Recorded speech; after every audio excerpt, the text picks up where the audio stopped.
Hello everyone, welcome back to the Games Done Quick channel. If you're watching us on Twitch or YouTube, hello. If you are watching us on YouTube, you should come over to Twitch and see the action as it's happening live. My name is Hypnotics, and I have the pleasure of hosting one of these hotfixes, regular shows that we show off throughout the weeks in the lead up and in between our two mainline events, Awesome Games Done Quick and Summer Games Done Quick. And speaking of which, Summer Games Done Quick 2023, it's like 2 weeks away. And in fact, actually, it's going to be starting on May 28th to June the 4th in Minneapolis, Minnesota. And our registration has closed now, but prize submissions are open. So if you've got anything that you would like to contribute or you just want to find out more about that, you can go to the gamesdonequick.com website for more info.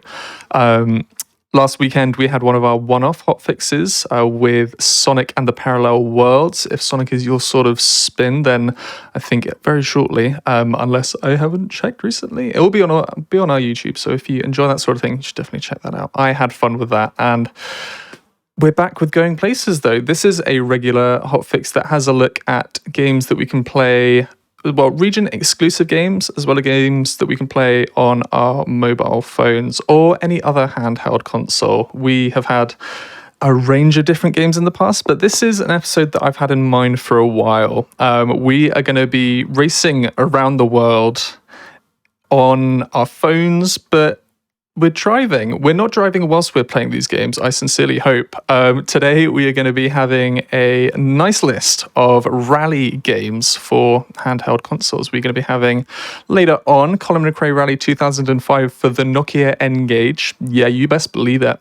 And then we'll close off proceedings with Colin McRae Rally 2.0 for the Game Boy Advance. But before we head into the McRae races, we are going to be starting off with GT Advance 2 Rally Racing, and Rusty is about to take us through our paces with that game. So, hello Rusty, how you doing? I'm doing good. How about you?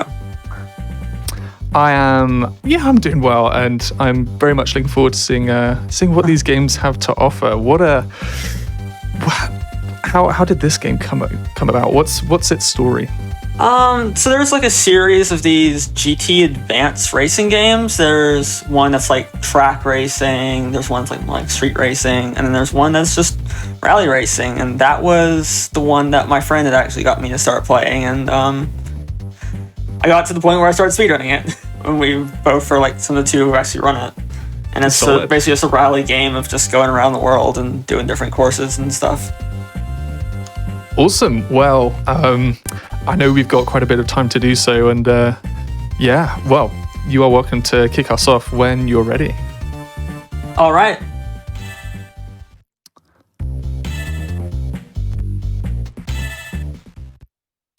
Okay, I believe the settings are good. I'm ready whenever. Awesome. Would you like me to count you down, or you can count us down if you like? You can count me down. Oh, the honor, the privilege. Thank you. Alrighty, you ready? I'm ready. Awesome. You can go in 3, 2, 1, go race. All right. There's a prize in this game as a start boost. For a rally game? No way. Yes. You start right before the 2. Or like when the 2 is about to leave. You'll probably see me miss it at least once, because it's a little tricky. I don't think I've ever come across I know it's on a GBA and there's only so far you can do it in terms of realism, but I've never, the start boost, that's incredible. Yeah, I was kind of surprised too.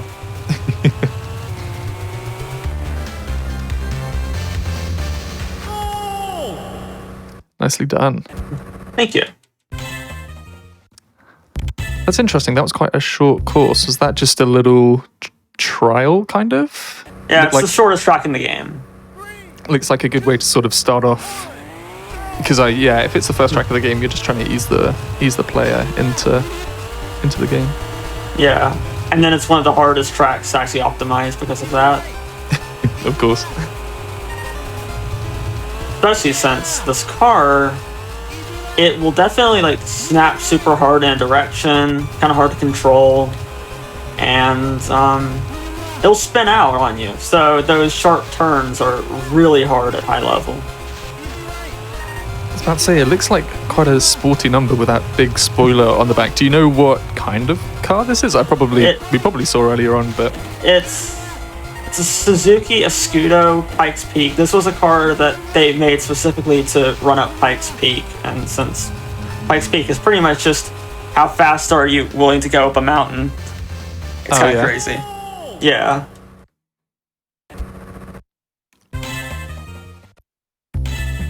I remember it has a really cool name. I just like the nickname for either it or the guy who drove it. I just don't remember what it is right now.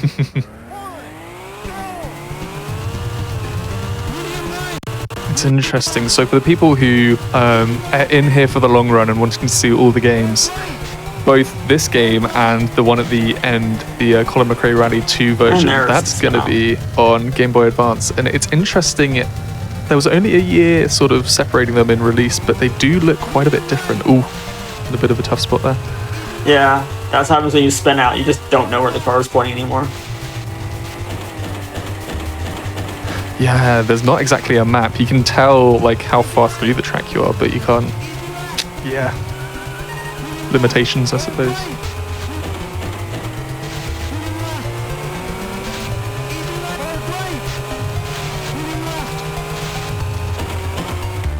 But yeah, one of the sort of big differences between the two games that we're going to see today is you can see almost all of the sprites in this game are like 2D rendered, whereas the Colin McRae one at the end is going to be 3D rendered on the GBA, which I think the run as a result, the sort of game as a result runs a little bit slower, but I'm enjoying just like how fast these corners are, and it looks like quite slippery in terms of controls. It's definitely slippery. It's kind of like it'll take a little while for some inputs to like really affect the car, but then you kind of have to like force the car back and stuff. It's definitely a bit tricky. It reminds me of a car from another game I play in a weird way, but if it was, off-road. Oh yeah, do you know what the game is? Split second. There's a car called the Hanzo GT that is certainly interesting to drive, and it drives a lot like this. Is Split Second the game that I'm thinking of? I'm gonna Google it, because I think did it come out on the PSP? That might just be yeah, it was on the PSP as well. Yeah, there we go. Oh, that's cool. Yeah, that game looks like it's good fun. Oh, it really is. It's a lot of fun. But unfortunately, it's not rallying. Yeah, would you say that sort of is rallying more your sort of gig, or just racing games in general? Where does your heart lie when it comes to that sort of thing? I'm just start raced. I've run a couple rally games. I definitely prefer just more like just any sort of racing game that is not trying to be too realistic. Oh yeah. Like if there's some tech that I can try to like learn, that's what I find the most fun. Oh yeah. And this one certainly does have that. Yeah, I'm a big fan of sort of arcadey rally games. Yeah. And I don't know. I don't think it's just for rally games, but for a lot of games, sort of they hit a point where realism, like it's really cool seeing like the latest rally games and how realistic they are, but there's always a lovely charm to the older ones that like a little bit spiky, a little bit lower res, but they had the gameplay right. I don't know. It's something that I could geek about for a while, and I think racing games in general, back in the days, had really good like and bold styles. Like, you familiar with the Ridge Racer series? Yeah, I'm familiar with them. I haven't played any, but I've seen a lot of like gameplay of it. I'm like, yeah, I understand why a lot of people love this. Yeah, like I think it's Ridge Racer 4. Like it has, I don't know. It's just the menus. They have like a really strong yellow, black text, and the Colin McRae games. Like we'll see a little bit of that, like ported down for a mobile and for a Game Boy Advance. But yeah, there's still a lot of charm, and you'd think they don't really need to be extra for rally games, but lo and behold, there they were.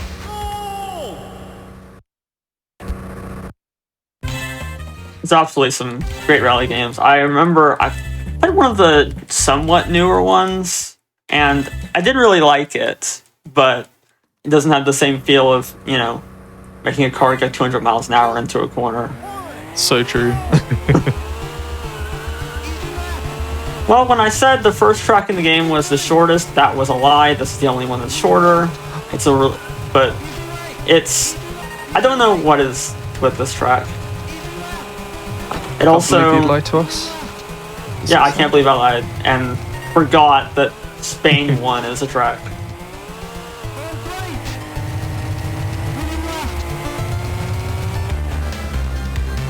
Like, for some reason, the mud just doesn't, like, it doesn't slow you down if there's tarmac next to it. I don't know why. Wow, incredible. Yeah.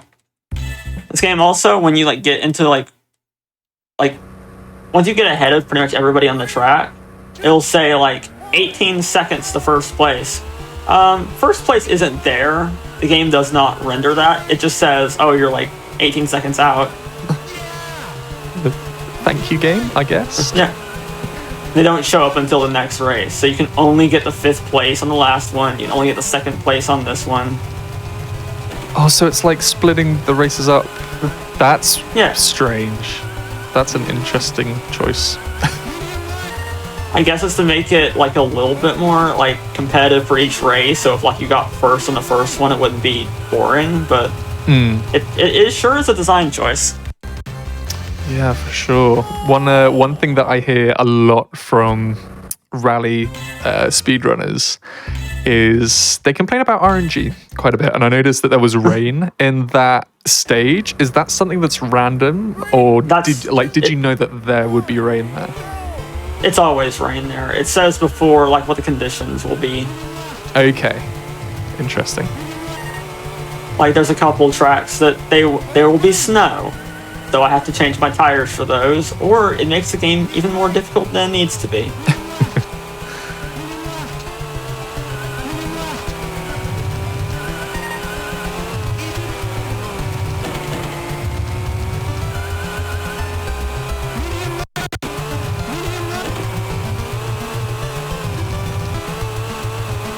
This is a really bumpy track compared to a lot of the others, so it's like your speed is weird. Yeah, I was about to say that I think the way that because you can only get so far as a rendering distance on a GBA, it kind of looks like it's like you're riding on waves. Like they're sort of coming, like you're not driving towards them, they're coming towards you. It's like I don't know, really ripply. It's like it's rippling in front of you. I don't know. That might just be me. Interesting way of doing it as well.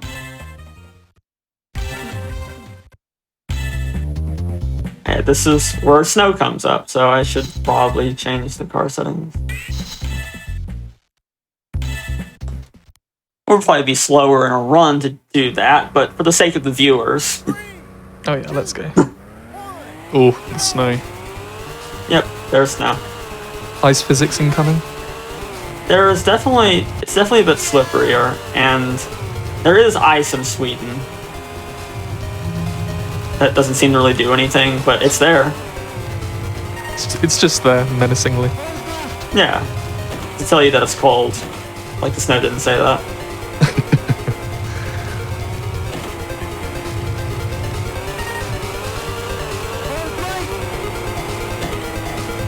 So I know we had a little chat beforehand, but another thing that's cool about rally games is how sort of in-depth you can get and realistic with, well, especially newer ones. You can sort of organize your crew. You can, I think you can do you can pretty much organize your whole team, and of course you can edit what your car looks like and how it plays. Oh, in fact, we just saw it for a split second there. What sort of tinkering can you do to your car? You can change the suspension, which doesn't seem to really do anything except for make your car worse. You can change the handling, to be depending on how I guess sensitive you want it to be, which makes you turn faster in this game for whatever reason, but it also makes you spin out a lot, which is why you see me spin out just randomly is because this game is incredible. Truly.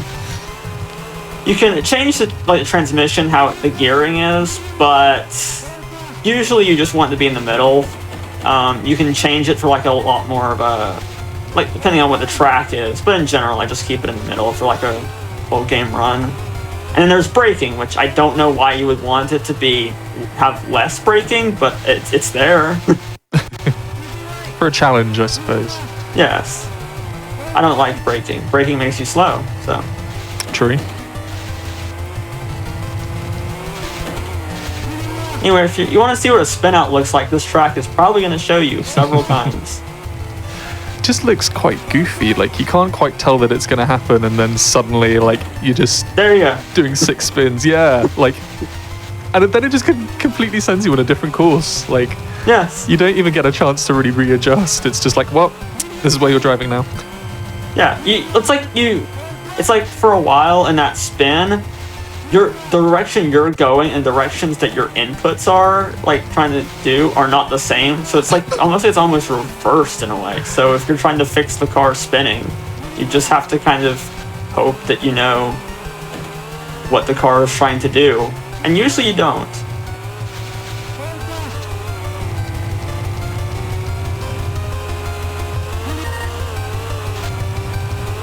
Funny story about the changing settings was when my friend and I, when we were first running this, well, he had run it as like a kid, so he only knew that this car was super fast, and like no one else had really run the game except like one person who wasn't using this car. I was one who started like really tinkering with the settings and everything, and I was the one who figured out this setup. And I remember he tried it for like 5 minutes, and I got a message back of like, I don't like this game now. And he got used to it, but it was something like that.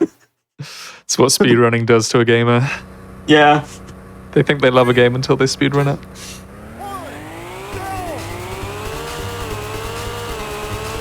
That's interesting. It might have just been how I was viewing the stream earlier, but it sounds, I'm going to go there, use a big word and say preposterous, but does the snow, is there a little bit of slowdown on this level? Or that might have just been a little blip in how I was viewing the stream, but does it feel like a little bit clunkier? There's a little bit of slowdown. Your top speed drops a little bit on snow. Okay. I just find it funny the way that they emulate snow is just by putting white dots on your screen and making it look like they're sort of turning. It's quite, they make do. The GBA was only so strong. Yeah. I know Mario Kart Super Circuit on the GBA, they actually have a pretty decent way of showing rain. That, if you're not moving, the rain comes straight down, but if you start moving, it starts to, be more of, lines across the screen. So it actually looks pretty much like rain. Yeah, it's interesting how, artistically, especially with sort of lower powered consoles, how you can do that, whether you do it it's hitting a camera or whether it's doing whatever it's doing here. I don't really know how to describe it, just flying around everywhere. Yeah, I mean, Super Circuit also had a snow level it wasn't snowing, it was just icy, and for some reason they showed the fact that you're on ice by just making the screen shake, which looks fine on a Game Boy, but if you put it a big TV, it looks horrible. Yeah, that does. Yeah, that does not sound great. Yeah, just one of the when people complain about it, oh, why is my screen shaking so much on this track? And it's well, the game was not designed for being played on a huge TV screen. But yeah, I get it.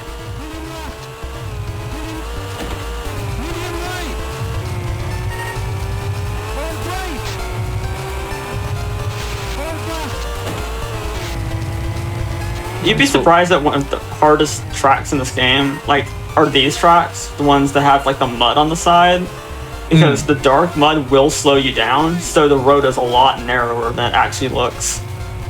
Oh, so that mud slows you down, but the different mud in the different part of the game didn't slow you down? Yes. If the road in the middle was tarmac or whatever, that whatever that is, and then like there's mud on the outside, the mud does not affect you. Here, Wow. you're driving on mud, and the mud on the outside of the track will affect you. Incredible. Actually incredible. Truly is.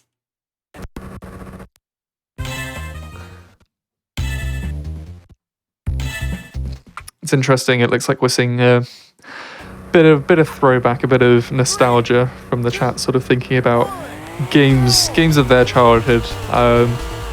I think I've mentioned it a couple of times now, but I think I pretty much grew up on Colin McRae Rally 2. I don't know, I felt like I could spend hours in that game. Were there any games in your formative years that you're like, yeah, this is it, gaming can't get any better than this? I played a lot of Super Mario Sunshine as a kid. Nice. I also Mario Kart Double Dash. I had a lot of. It was mostly just as a kid. I just saw like a few Game Boy Advance and GameCube games. So that's a lot of like my childhood gaming is that era. Nice. I was in a strict no console household, so whatever games I ended up playing were only stuff that you could play on the PC. So limited, but I feel like I still enjoyed what I had, and now, well, ever since gaining financial freedom, I've just started stashing consoles, and now I'm like, oh, this is what I've become. Thank you, parents. I understand. Oh, there we go. We got some love in the chat for Split Second. Oh, nice. Let's go.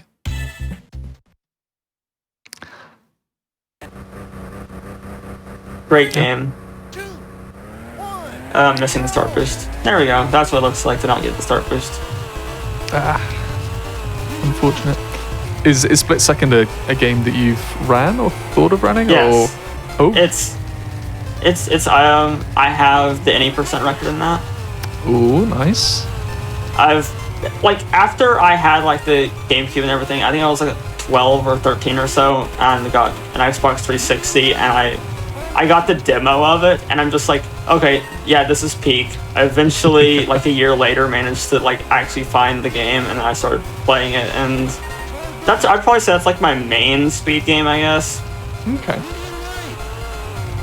It is a very it has very deep mechanics to it that is probably why I kept playing it for so many years, opposed to what I normally do, which is play a game for like 2 weeks and go, okay, let's try something else for a bit, and then bounce back and forth, but I've never been able to abandon it.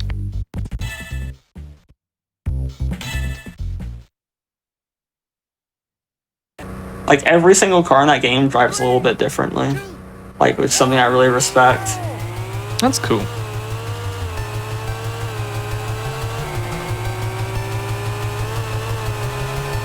For example, like the best car in the game, you drift it everywhere, which, you know, that's cool, and like getting it up to the top speed is cool. You know, that sounds good, but like it would get pretty optimized quick. Well, a couple of years ago, someone figured out after making a speedometer mod for PC that if you get a drift like super straight beyond a certain angle, your top speed actually goes above your normal top speed for a bit. So it becomes trying to do this technique called a lock drift, which is basically drifting in a straight line, and make the game super deep now.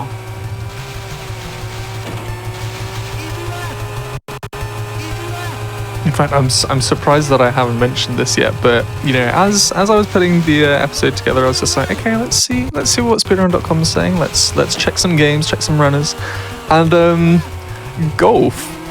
A lot of golf seems to be your thing. How did that come about? On on the Satellaview? Like, I'm intrigued. Do tell. So I play golf actually IRL. I've played since I was a kid. Oh, cool. And I had Toadstool Tour. So when I started playing Toadstool Tour again, and I found out there were people who ran it, so I'm like, okay, I should try to learn that, and I did to some extent. And I don't remember how I got getting into really weird games, but I remember I came across the guy Z-Tox. He runs a lot of these old golf games, And I found that like all of them have like either one person or not even a board at all. So I'm just like, you know what? I want to try it myself. And we end up kind of getting a friendly kind of rivalry thing over just playing like all of these obscure golf games from the 90s. That's cool. That's cool. It's really fun to sort of find your niche, I suppose. Yeah.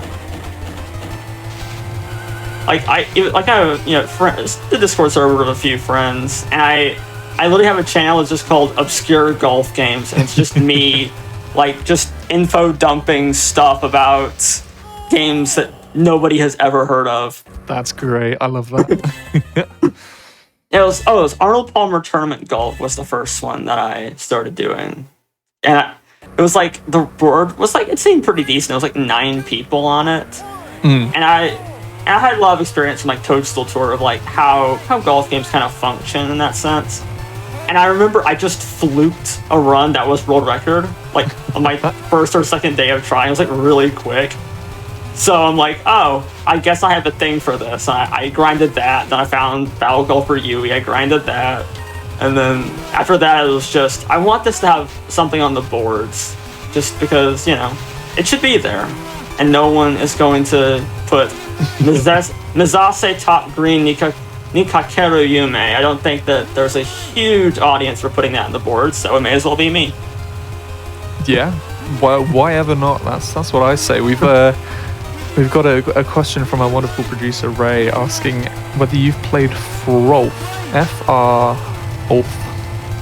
I have not, no. I imagine Ray will elaborate, but I have a feeling that is frog golf somehow, potentially. It sounds like it.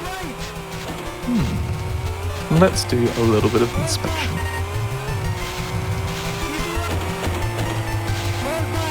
Unless it's frisbee golf, because I know about that for sure. Yeah, I'm aware of that. I have a few friends who do. I think I might have seen this. Yeah, I've seen this. Okay. Yeah, it is Ribbit King is the actual game. I think it was a GameCube game. I've seen that. I've thought about like just trying it, but I haven't gotten around to that yet. Okay, so that's on the list. That's on the list. Yeah. There's a list. There's quite a list at this point. Also, remember to switch the snow tires here. No. Here's where the ice that we've been hyping up so far is. And I missed a start boost. Good sign. Hey, look, ice. It's over there. Not in the way at all. There's ice. Alright, that spun out. That's nothing to do with the ice there.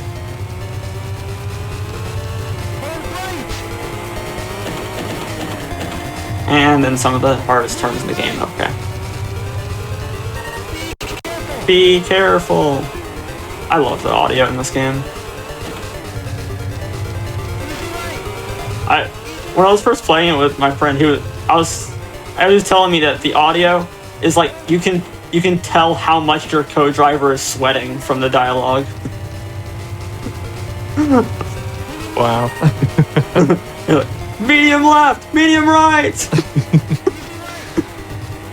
Like, yeah, buddy, I'm scared too.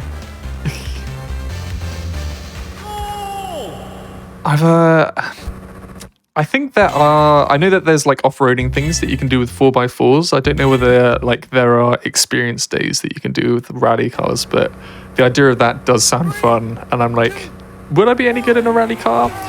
Probably not. Would I like to try it? Yes, I would like to try it. Oh, exactly. That is a terrible line. Okay, it worked.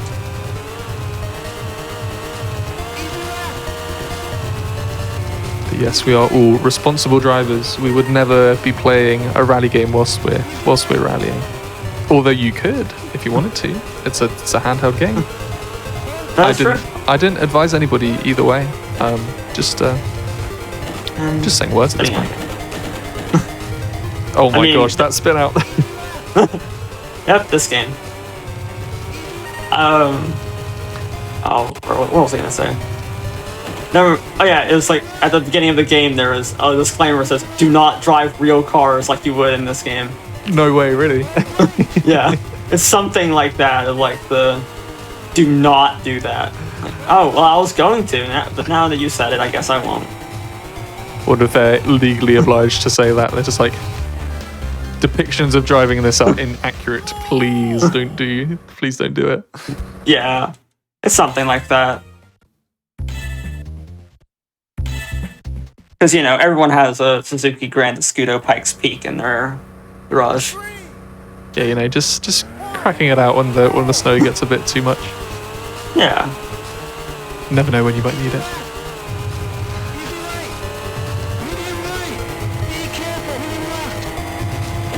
Hey, there's ice in the road that doesn't do anything, but it looks cool. We're really flexing all of the different shades of blue they could get on the GBA. Yeah. So I'm not familiar at all with the rest of the GT series. Is it something that you're familiar with? Wow, that was a spin out.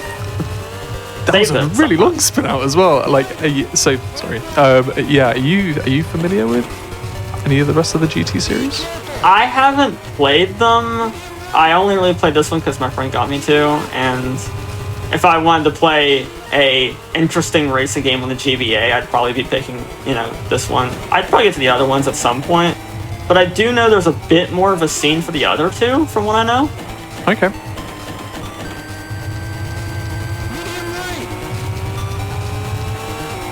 It's interesting. It always feels like it's been a staple of handheld things, because I know quite often people, as a test for new mobile phones, they'll be like, oh, how well can it play this racing game? I don't know, I haven't really put it together that racing games and handheld consoles have had like quite a good relationship, I suppose. Because like that is true.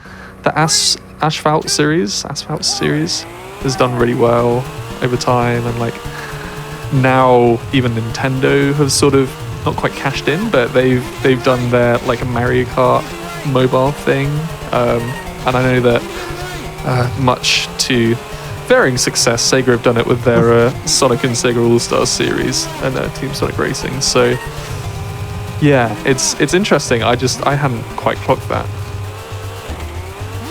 Yeah, that is a very good point. I hadn't really thought about that. I just thought of it in terms of, it is one of the kind of staple genres of games, is sometimes you just have to go fast. True. Yeah, there is. A lot of people are just like, racing game speedruns, really? And I'm just like, this is the purest form of speedrunning. This is peak, like, we are going as fast as we can in a game that is all about going fast. I think it's almost the purest form of speedrunning. Oh, absolutely. It's probably the gateway to speedrunning for a lot of people, when it's like, you start off by doing time trials, like as a kid in some game. Yeah. Or you come back to it. I mean, that's how I got into it, was split second doing runs of tracks. I got into Mario Kart by doing runs of tracks. That's how I got into it. As the speedrun gateway. Yeah.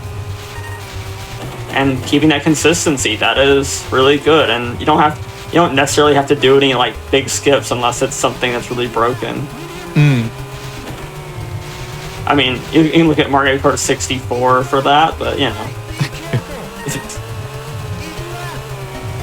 I think recently there's been, like, on the fast laps over there's been a couple of tracks that figured out a way to get like a hundredth of a second lap. I forget how you make it work, but it's like you have to slam the wall in like a really particular way after setting it up right and everything. Okay. But it's like, okay, forever world records, got it. Yeah, kart racers have a tendency of having some absolutely ridiculous sort of skips and tricks that you can do, and when I see people doing runs of it, I'm just like, wow. I think it can be, in terms of like to watch, it can be like the best spectacle of a run. I don't know, I have a lot of love for racing game speedruns, and like kart races are just, yeah, they can be absolutely nuts. Oh, absolutely. One that comes to mind is I remember I watched Pac-Man World Rally a little bit. I tried it like a little bit, and not only is that certainly a game that exists, like the very first track, so you can pick whatever track you want to start with, which is really cool. But the one you start with is this one where you have to do this like ridiculous like huge jump like around the finish line and all of this stuff. And I'm like, oh, that sure is something. Ah, interesting. I got it once, and it was during a run. It was like the first lap. I'm like, oh well, I guess I got a run going. Let's go.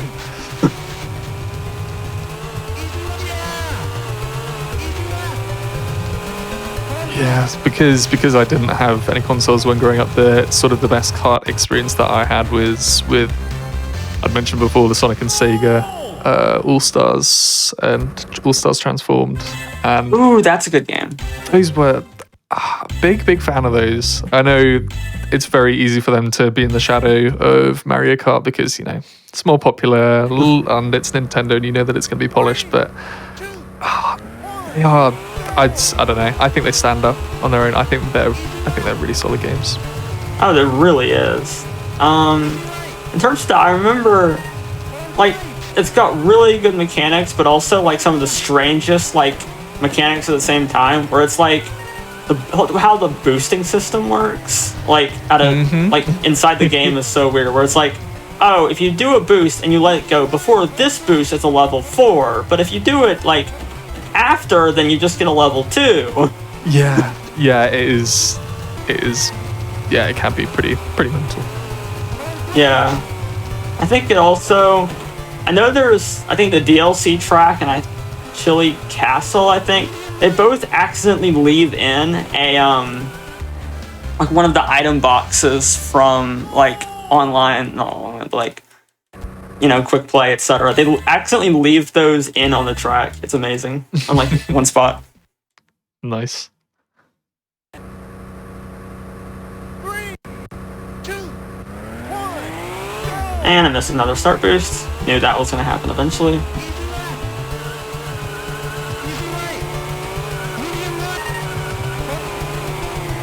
It's interesting. Apart from sort of a certain freedom with some angles where it does begin to look a little bit janky, the 2D pre-rendered model, well, yeah, pre-rendered 3D model, whatever, sprites of the card generally hold up quite well. I think it works sort of with the way that the rest of the game's been stylized.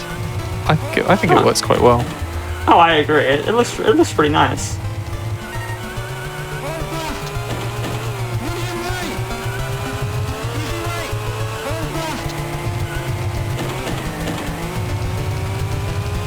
It just then makes it look like that whatever you're doing, the car is drifting, which I mean that's cool and all, but.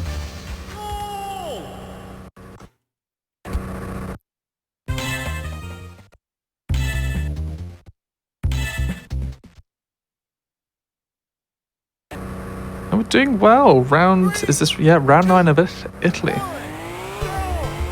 Indeed, it's 14 rounds, so we're making progress. We're certainly cruising.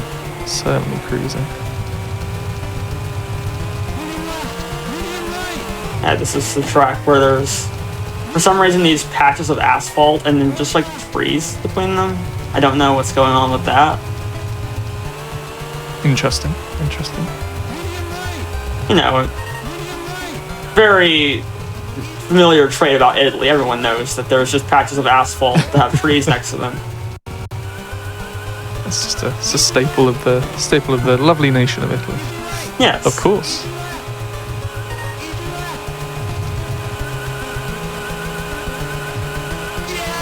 Well, we did have a little talk about golf earlier, and as I mentioned at the start of this episode, Summer Games Done Quick is just around the corner, and if you are a fan of golf, and if you're a fan of Sonic, then strangely enough, there is something just for you. DoWolf on let's check what day that is, on the Tuesday, is gonna be running Snolf, which is an original Sonic game, so it's Sonic the Hedgehog 2, but Sonic controls like a golf ball.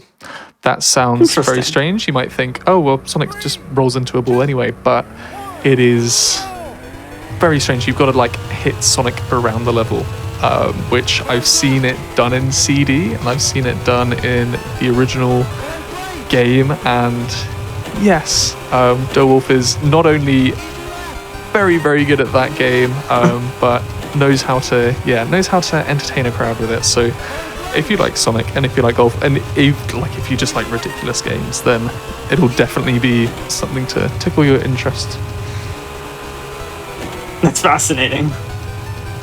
Bonk.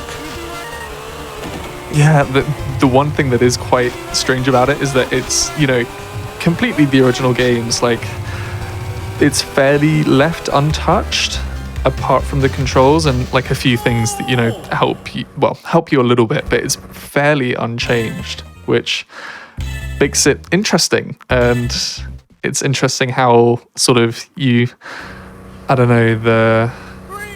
intricacy of a normal Sonic speedrun is still there, but it just looks a whole lot different because the controls are a little more or less linear. No, they are more linear. I don't know, up for debate, but definitely makes for a good speedrun. Okay, I have to check that out later.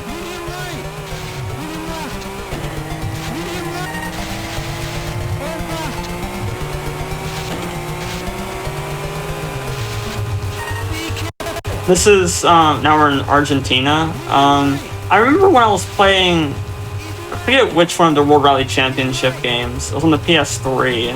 I remember that Argentina was a really fun, just the tracks there were really fun. I don't really remember anything else to add to that, but I just wanted to say that Argentina was really fun in that game. Well, I'll tell you what, the Argentina in this game, that skybox, it's a little faded now, but that sky, like that gradient at the top, I was very much enjoying that. Oh, nice. Yeah, this is a really nice looking course here too. It's pretty.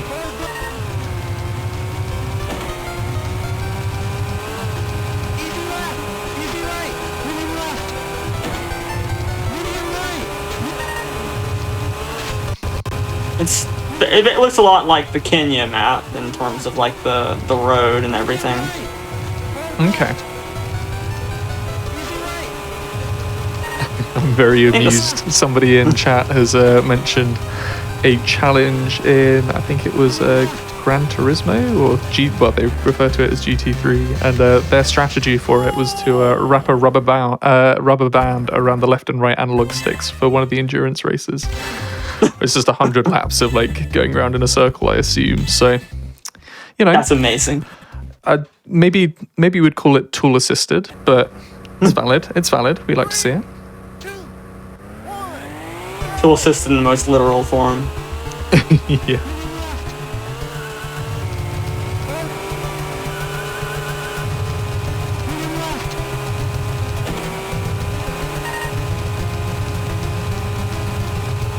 Oh, well, actually on the topic of these games, I remember when I was telling someone, I don't remember who or anything, it's been a while, but I just referred to it by its abbreviation of GTA 2RR, and they thought it was a GTA game. I'm like, no, it's the other GTA.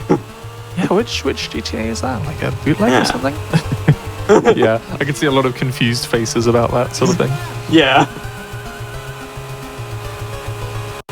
It's like, oh yeah, you like GTA, you'll love GTA. True, so true. And like, I know that people talk about Super Mario Sunshine, but when they bring that down to SMS, I think of the Sega Master System. And like, usually sort of Master System games are like signified by having SMS in the title. So somebody will say like this SMS and I'll just be like, Super Mario? Or like, where are they going with this? I know. Actually, the person who contacted me for running this, we share a server for like Sega stuff. That's where I'm there because like Arnold Palmer and those games, like Genesis golf games. I'm the person who's annoying about those, and like they do an event for like specifically each like Sega console, and they had one for the Master System. So I'm just seeing SMS all the time, and I'm like, that's not a Sega. Oh right, it's Master System. Mm-hmm. Yeah, how dare speedrunners, let their abbreviations cross with each other. especially when it's, you know, Nintendo versus Sega. Oh, Super Mario.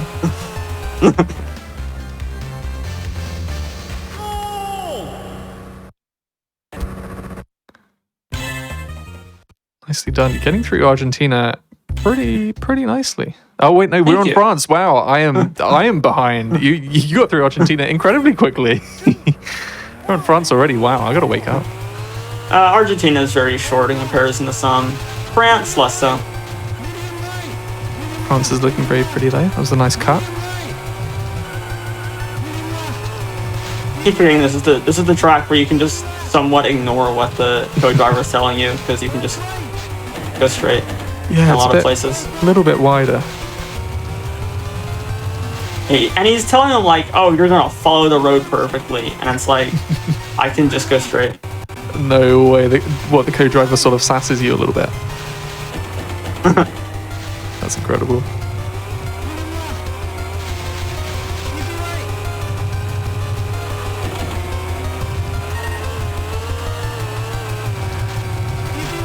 Now, I will say one thing that very much amused me. We were talking about GTA, and I guess it's quite relevant when we're talking about rally games as well. I knew, like a GTA runner. I sort of knew of them, like saw their tweets every so often come up, and after, you know, they'd been running the game for several years, and then they posted about getting their driving license, and I was just like, that's hilarious. Like, you can speedrun, you know, driving around in vehicles and then get a driving, I don't know, it's just something that seems funny, sort of like driving in video games and then like, oh yeah, here's your driving license. Exactly. Took me a little bit while for me to get my driver's license. And I remember thinking like, I think my mother once said something along the lines of like, I've seen how you drive in racing games, you shouldn't be driving. Like, hey, I drive really good. It's encouraging, isn't it? You're just like, you can't do that in real life. You're just like, I'm not gonna try to. I'm keeping it here. That's the whole point. Yeah, this is my coping mechanism. I wish I could drive like this, but I can't. This is Greece. As we all know about Greece, the Parthenon is always in sight, no matter where you are. Oh yeah, that's quite funny. Oh my gosh, and there's duplicates, like. Because there's going to be another one appearing on the right again. There it is. There's that one, and there's the other one. That one. Incredible. That's the, you know, everyone knows about the Parthenon, but you know, if it was so special, why isn't there a Parthenon 2? Oh, so true. So true.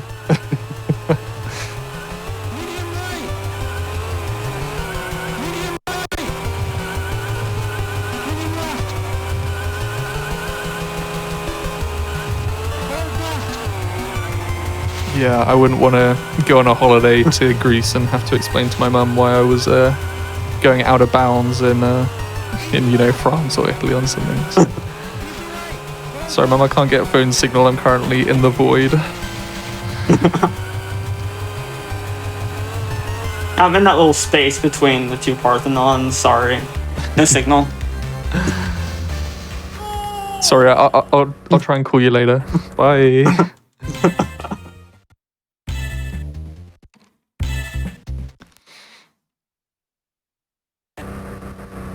And now it's raining in Greece. Ugh.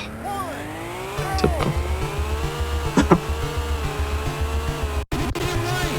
One thing that I do enjoy, like when it comes to racing games, is you can take it as seriously as you want to. You can just, you know, you can just play one on your phone, or you can just get one on your laptop or computer, whatever. Or you can get like a proper big rig with like a steering wheel and pedals and like nice monitors so that you have like pretty much the whole thing around you. And some of those rigs, like I'm just like, oh, that would be really fun to have. Oh, absolutely. I don't have anything like that, but I've played, I believe it was Need for Speed Shift 2 on the Xbox, and I would set it up so it was like you can turn off all like the HUD heads-up display. You can turn everything off and put yourself like right in the cockpit. Ooh. And that's fun, even if I'm not good at it. And the way that the game shows, like, it's trying to show realism without necessarily being realistic is so cool. Alright, it's this track. I know this track. I was literally running it last night. Oh, is this because is it a hard track or just one that you like? I had been beaten here, so I had to play it. Ooh. Okay, I will let you concentrate. That's fine. It just means that I actually kind of remember what I'm supposed to do. It's mostly just a couple small turns, one really big turn, and then driving in a straight line again, so. Nice.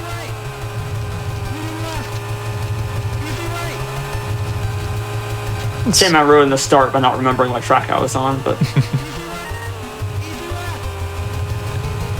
Whee! It's yeah, I like how you...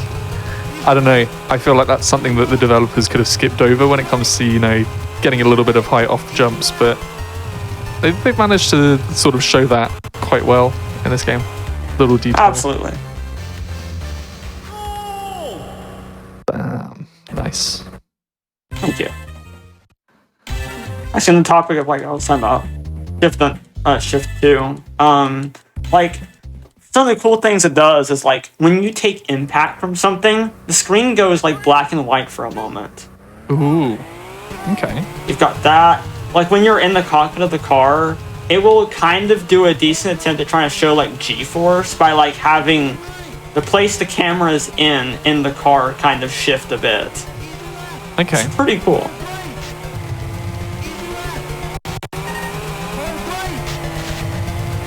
Like, I'm not exactly a realistic kind of racer kind of person, but that was fun.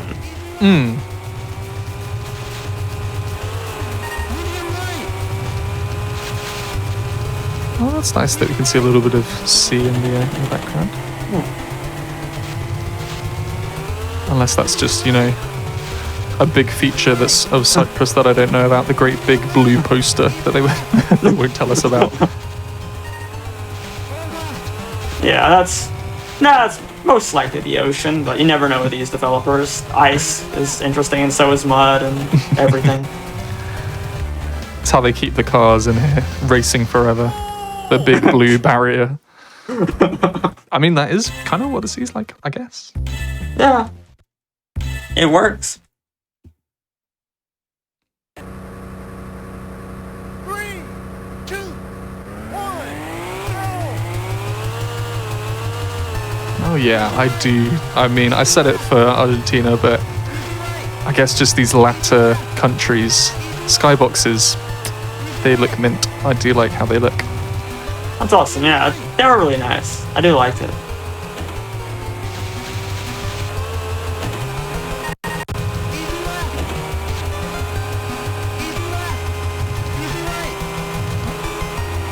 Yeah, this is the corner that doesn't actually exist.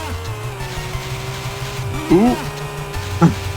You did that pretty well. Oh, thank you. It just looks like there's, like, a corner there, and then you get there and it's like, no, there isn't.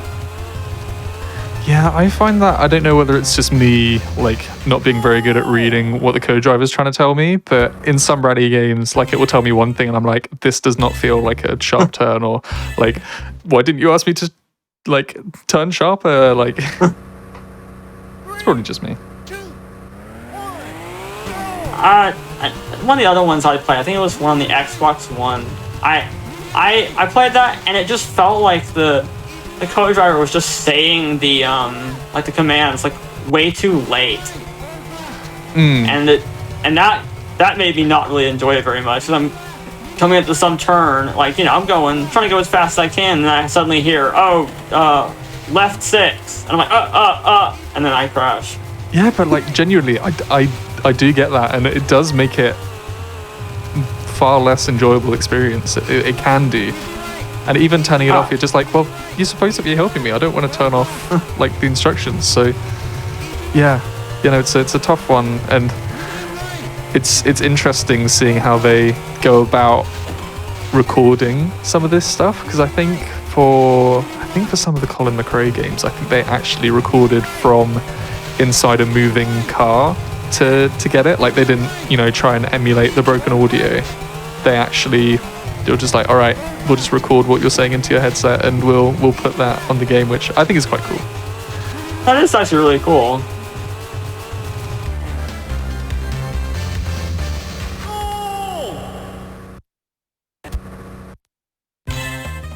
Oh, pretty good pace so far. Now we're getting to the UK, so we're nearing the end. Hey, my hometown. I wonder if I can see my house. It's probably somewhere on screen. Oh yeah, right there. Oh, there it is. I'm trying to make out what that building kind of is. I can't really tell. Yeah, it's just... Looks pretty smart. It does. It's just very far away. Can I stop racing? That'd be nice. Okay. This track, like, UK map is weird because it's like, there's all these sharp turns, and the one in the middle is just like really short. A lot of, like, one really long one kind of short one really long one. Very interesting.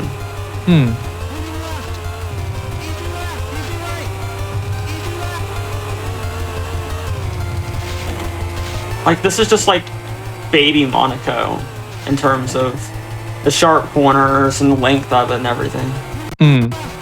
Interesting. The last one is not as long, but definitely has some corners that will mess you up if you haven't done it before. Which for the last track in the game, that makes sense. Yeah. Well, we've only seen fleeting glimpses of the cars, but we of course know about the Suzuki that you've been driving. Do you know much about what other cars are in this game? There's a lot of the Mitsubishis and Subarus. There's definitely like some of the, I guess, typical rally cars are in the game. Okay. And then there's a few like, I guess, older kind of rally cars in there too that are not as good, but they are there. Like, that's stuff you'd see in like the 90s and maybe even 80s. There's also like a really old Toyota that I don't know why exactly it's in this game, but it's there. Nice, just for a bit of fun, I guess. Yeah. That's cool. But they're not as fast as this car, so they're not currently being used. And are they like unlocked the more you play the game, or do you just get them all straight off the bat? Do you know? You unlock them. Oh, that's cool.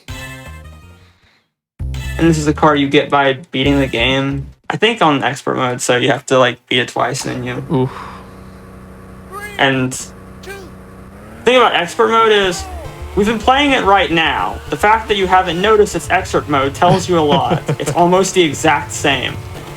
It's just they're slightly harder.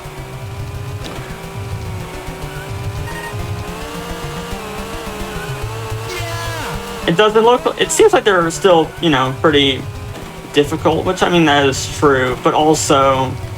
You're also not very helped by the fact that you don't really have lines with this car, but you're going so fast, you kind of just make up for it. And spin outs and all of that sort of thing. And speaking of... Okay, I saved it pretty well, at least. Hey. Oh my gosh. Kind of surprised I saved that one, honestly.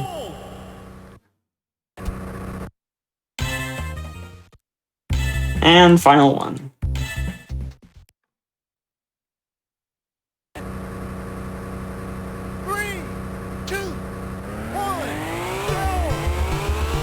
Leg 3, let's go.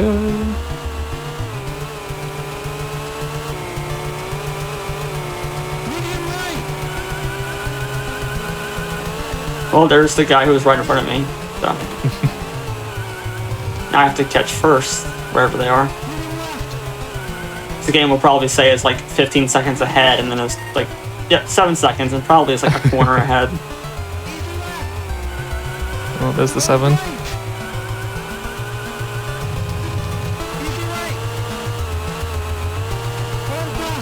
Oh, there you are. There he is.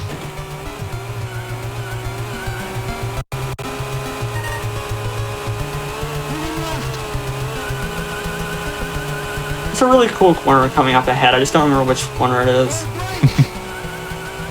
Because, 50,000 corners in this game that all are like exactly the same when you're coming up to it. Yeah, that makes sense. Yeah, that's a pretty fun corner. Just because the sign's kind of there, like, makes you take... Yeah, this is it, yeah. There are two very similar ones, sort of signs in the way. Nice. And time. GG. Thank you. Nicely done. And I think barring, because you got a PB in preparation for the event, and that was a 56.17? Yes, 56.17. Nice. Well, if you hadn't got that PB, then you got a 56.49 with the run that you just did. So nicely done. Not far away at all. Thank you. I can show you all the cars, actually. There's this car. Ooh. What's that like? There's Subaru. We've got pretty much very similar car. Nice. The staples. I like the spin arounds that they do. Oh, Toyotas look great. Well, whilst we're going through the garage, first of all, thank you very much for that run. That was very nicely done. If people happen to now be interested about this game, and if they maybe wanted to speedrun it, where would they find the information or things to help them when it comes to running this game? So speedrun.com, there's, obviously the boards for it. You can go look at the runs. There's a Discord server for it that admittedly hasn't been super active. I haven't been in it for a little bit just because not really much has ever been going on there. But hey, if, you're into it, go play, go join. I'm sure there's people who will be very willing to help you and everything. I must admit, I hadn't played this game in a while, and then I got told, "Hey, you want to run this?" I'm like, "Oh, let me play this game again." Fair enough. I mean, thank you, because we can't only do an hour and a half of these games. We gotta go all in, and absolutely, yeah, it's definitely a nice run to chill out with.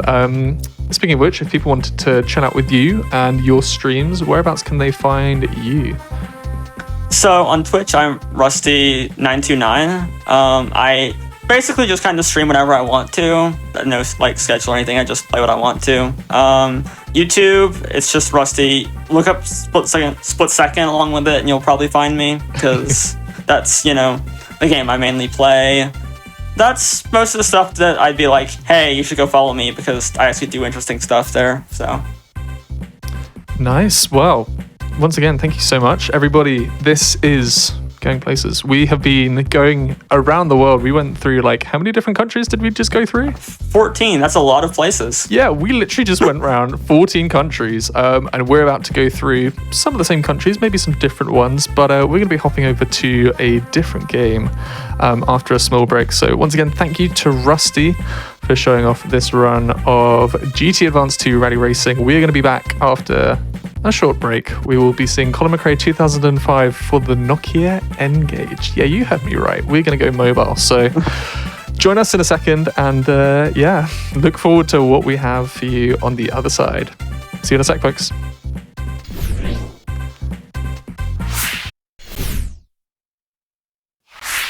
Hello, everybody. Once again, welcome back to the Games Done Quick channel, where we usually most known for the 2 charity events that we do every year. We've got Awesome Games Done Quick as well as Summer Games Done Quick, which is just around the corner. We have had a group of, folks that know a little bit about their speedrunning, put together an incredible schedule full of spectacular, silly, and special speedruns for you for the week of May 28th to June the 4th. So if you want to see what's up with that, I would definitely recommend checking us out during that time. And just a reminder for the hot fixes, these are little regular or one-off shows that we do in between the 2 mainline events. That to keep them going, that your subs, Prime Gaming subs, and gift subs and bits help these sorts of things happen. So if you do happen to have anything to spare, please consider subscribing if you enjoy this daily content and speedrunning. So we had an interesting GBA run just gone with GT Advanced Rally 2 Rally Racing. Well, we are now in our little Colin McRae section. We're on the N gauge, folks. But this is something that we rarely see on this channel, but I tell you what, there's just so much that I love about this game, and there's a lot of interesting trivia about this game, and we have got Zola is going to be taking us through this. Zola, hello. Yeah, hello. Hi, everyone. My name is Zola, and this is one of a kind. Colin McRae Rally 2005 for the N-Gage, except it's actually not a port of the N-Gage, not a port of the original 2005. It's something different, but to help me with explaining that, I have our very own Hamman. I'm in the stream? Yeah, I mean, it said to press start there, but I didn't expect it to actually work, but I'm here now. So, in all seriousness, I'm Hamman. I'm a commentator for a couple of marathon events. I started with McRae not too long ago, and I'm generally here to speak about some facts about the run, go into more depth, and generally just to kill a little bit of the dead space. So, yeah, here I am. Hello, people. Awesome. Yeah. Well, I mean, I've already got questions about this from the menu screen, but we've got plenty of time to go over it. So, Zola, you are ready to kick us off whenever you like. Okay. Oh boy, we will get over it. Let me just set up the all the options. Oh, actually, wait, I mismenued. Yeah, off to a great start. He Let's go. accidentally started the run. Yeah, Already with a technical error. Yeah. Great start. Okay, so I guess we can start in 3, 2, 1, and go. Good luck. Thanks a lot. So this is Colin McRae Rally 2005 for the Nokia N-Gage, except if you've played the Colin McRae Rally 2 for the PlayStation 1, you're going to feel just like at home, because Nokia N-Gage is not a very powerful piece of technology, of hardware, I guess. So instead, what Codemasters has decided to do is port the second game from the Colin McRae Rally series and slap the 2005 branding on it.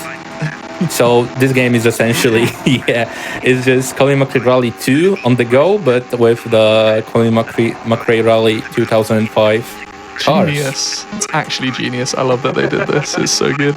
All right. So, if I can go in a little bit more detail into it, I'm fairly certain that a good third of the audience here have at least heard of the Colin McRae Rally series, but in case you haven't, it's the predecessor to the Dirt series, and it was a juggernaut in sales for the 5th and 6th generation of consoles, selling a total of over 10 million copies worldwide, with around 9 million of those being in Europe, ironically enough.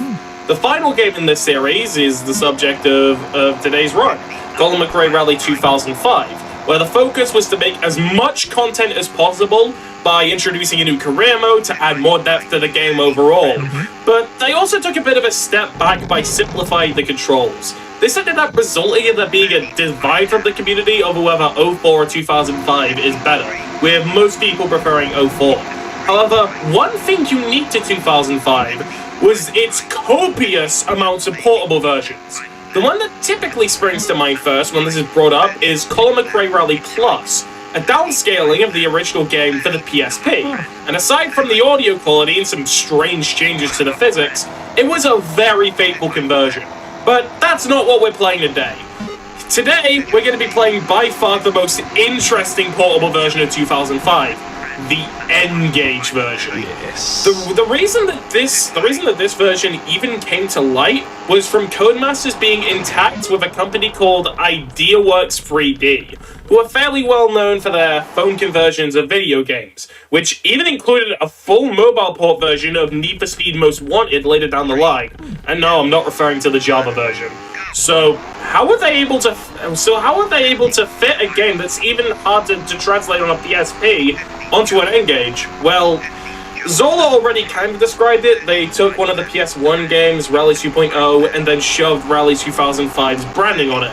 And in my opinion, that was probably the best approach they could make for it, as everyone agrees that it's far better than the phone remake of CMR that Codemasters themselves tried to make in 2013. Oh yeah. Oh, please don't mention it. Yeah, that, oh my goodness, that game. Yeah, that game actually has a jump where you're guaranteed to flip like 3 times over if you're going at a normal speed, so no one tested it. Sounds about right. Yeah. So, are there any specific parts of the run and the general physics that are interesting to go over, Zola? Well, this is basically 2.0, as you already know, but I guess the original speedrun of the 2.0 version of the game has a lot of minor cuts and some we are used to call them wrong respawns. Like it's not a wrong warp, it's just a wrong respawn on the track where we're going to go into a certain place, and then the game's checkpoint system is going to completely lose its mind and respawn us in a different place that it was supposed to do. We're not going to see that much in the first country of the run, which is Finland, which is a very fast-paced rally, I gotta admit. With all the stages, with the longest of the stages we're going to see being like 2 minutes and 5 seconds long. There are 4 stages per rally, and there are no super special stages because the super special stages are the like where you go head to head with a second driver in like a specifically built track with 2 lanes. Okay. So they had to they had to get rid of it because Engage, with how powerful it is, it's a miracle that the base game can run on it. Yeah, that makes sense. So Actually, there's a lot of stuff that was cut from the Engage release of this game. I believe there's less cars than the original 2.0. And there's certainly 2.0 had less a trucks. lot of cars, to be fair. So I'd give a lot of applause to if they managed to get all of that in. Yeah. 'Cause if I can step in real quick, even though there are a couple of exclusive cars for the Engage version, the strangest part about it is that there's no Ford Focus or any Ford ever, which is extra odd when you consider that this is the only Colin McRae Rally game that was ever released without any sign, trademark, or any even hints towards Ford. Even Rally 2.0 for the Game Boy Advance has Ford, which you will be seeing later on in the event thanks to the Metacar being the Puma somehow. I was about to say, because this is a little bit different from, the PlayStation 1 version, and the PlayStation 1 version you usually see people using the Seat Cordoba, but you're obviously not going with that at the moment. What's the car of choice, and I assume this is the optimal one? Yeah, it's the Zara. Yeah, it's the Citroën Zara, and I guess people in the community refer to it as the new Cordoba because it's basically taken its place. They got rid of the Cordoba, and they put Zara in. Can't say Dorito. Oh, I missed the singular tree. Smooth. Car tends to. The cars are very slidey, but they also tend to understeer a lot. So yeah. The funny thing about 04 and 2005 is in those games, even though the Zara in this game is a copy of the Cordoba, even in those games the Zara is also the meta vehicle. But it's a tie between both the Zara and the Focus because the Zara is pretty fast and really easy to control, whereas the Focus is quite difficult to control but goes a smidge faster than the Zara. So it's like some stages are faster in the Zara, some stages are faster in the Focus. But that's not even up for debate here because there is no Focus. True. Yeah. So for those that have been watching really closely, right now we are driving through the first stage within reverse, and that is going to be a very common theme in this run. I think there are like 2 more stages like that coming up, and with the game having 8 rallies in total, yeah, those reverse stages take up a lot of like space in the run. Someone in chat just said, "This is such a cursed layout. I love it." Yeah, you try creating a layout for a mobile game because this is a game for the Nokia N-Gage, a failed console, but also a failed phone, which makes no sense at all. But that's just Yeah, if I could actually, if I can go into that, there have only been a few games on the N-Gage run on the GDQ channel ever. So for those who don't know what it is, it was Nokia's attempt at breaking into the portable console market. And to be fair, compared to a lot of failed consoles like the Gizmondo or the Gamecom, Nokia put up a great fight, making for probably the best failed console out there, with a total of about 1 million units sold, so not too bad for an experiment. The gimmick was that it was a device powerful enough to run PS1 type games, but it was also a fully functioning phone, so you no longer had to bring a portable console like a GBA and a phone with you at the same time. Because remember, this was an era before the iPhone and everyone used to have iPods, so having something with it combined like that was pretty crazy to think about. And honestly, it was quite a novel idea that still hasn't been attempted today. As for why it failed, actually calling people with it was quite awkward, to the point where a lot of photos started circling around the internet, kind of like a vintage meme of people trying to call it, with almost all of them having that creepy looking homegrown lighting feel to them. You know, the ones where the pictures have a purely white light that's far too bright and makes the skin look weird. And the technology wasn't quite there to pull off the phone and the game parts seamlessly. It was close, but it came out a little bit too soon. And that was overall why the N-Gage did end up flopping despite putting up a pretty good fight, and that was a real quick rundown of it. Yeah, Nice. so there's a skip coming up. A real skip. Ooh. Yeah. We're not going to cut through the track. Instead, we're going to trigger a checkpoint that is conveniently placed near those This is how a lot of the bushes. skips go. So yeah, take a look at the progress bar in the upper corner. Yeah, and suddenly I'm further up the track. Let's go. That's great. Yeah, this is Yeah, this there's has- going to be a couple of those in the run. Yeah, exactly. There's a similar. Well, I guess. I didn't mean to hit this tree, by the way. Oh. Can I please commence fourth? Yeah, I can. Welcome to Colin McRae Rally. Yeah, there's so little pixels on the screen that I barely can see the objects. Here I will attempt a similar skip. Probably won't. Oh, it worked. Nice. I had trouble with this one lately, but it's Nice. yeah, it's you know, nice it all that came it worked. together in the end. There's also someone I want to point out in the chat called One Cool Man XOF, because he said, as far as I can tell, this is running at 120 frames per second. And all I can say is, great observation. It actually is. Yeah. So Yeah. basically, that's probably true. So I guess we can address the elephant in the room. I think that's what it's called in English. So this is being played on an emulator. Because you try getting a Nokia N-Gage in 2023, yeah. True. So, yeah, it's not like an impossible task, but but it's certainly a hard one. And yeah, not only you would need to own a N-Gage, but you have to mod it as well in order to. Oh my god.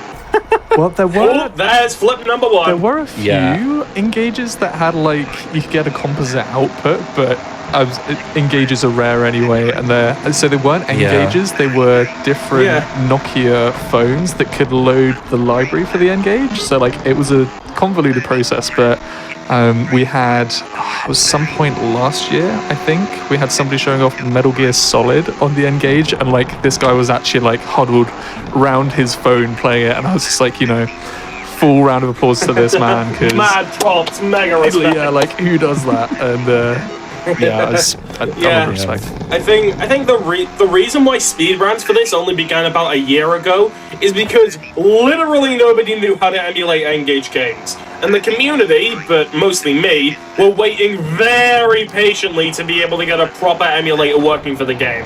And if I can extend a shout out for that, thanks to the developers of EKA 2L1, because without them, this wouldn't be possible.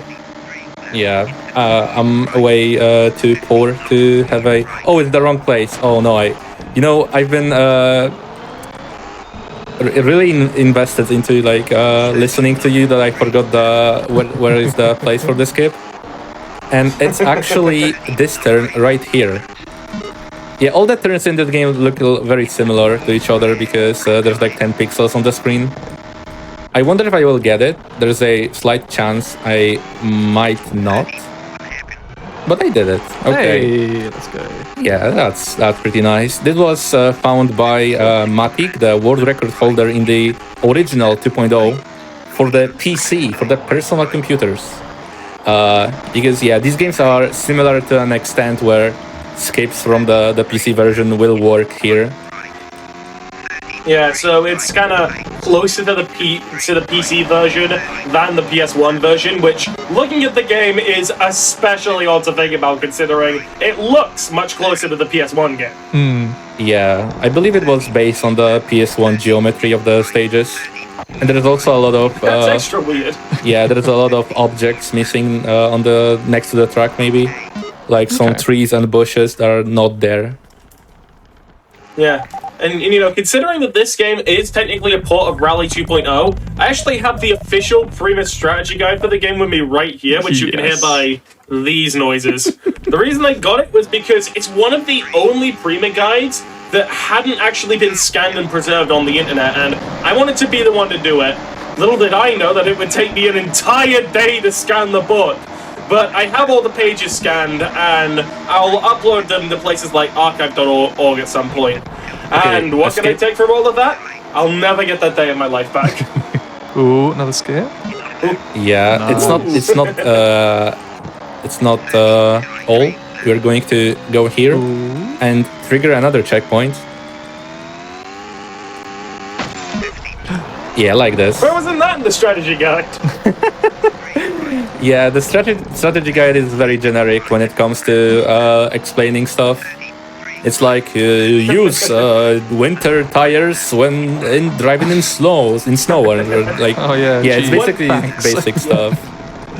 Yeah, One nothing. particularly funny part is that when it describes the vehicles, of course it says that the Focus is the best vehicle and the sorts, but then what it says about the Seat Quadobra, which is the optimal speedrunning car, is especially funny because it says, "This is not the fastest engine in the business. The handling isn't too bad, but there's still room for improvement. Overall, it's a strong car and quite reliable." The engine is not the fastest engine in the business. Except Guys, it's the don't use the fastest one. Quadobra, trust me. Do they I read it know? from the guide. They don't know. Yeah. Do they know? Do they know? I tell you what. And Like, also, they absolutely... Oh. Go on. go ahead. Go on. they also absolutely hate the Lancer road car in this magazine. It says, "This in plain white car, this looks very boring. Lazy steering and substandard handling does not make it a competitive car. It's a clone of the rally car." Yeah, in the original game there's a car, the unlockable car, a bonus car called Mitsubishi Lancer road car, where it's just a regular Lancer, except it has a white paint on it. Here's the skip. Hypnotics, what were you gonna say? I'm just going to go and hug the trees. Nice, but this is not the end. Ooh. But wait, More there is more. upstairs, Yeah. Going here to this seemingly random tree, triggering the checkpoint, and bam! We're up there.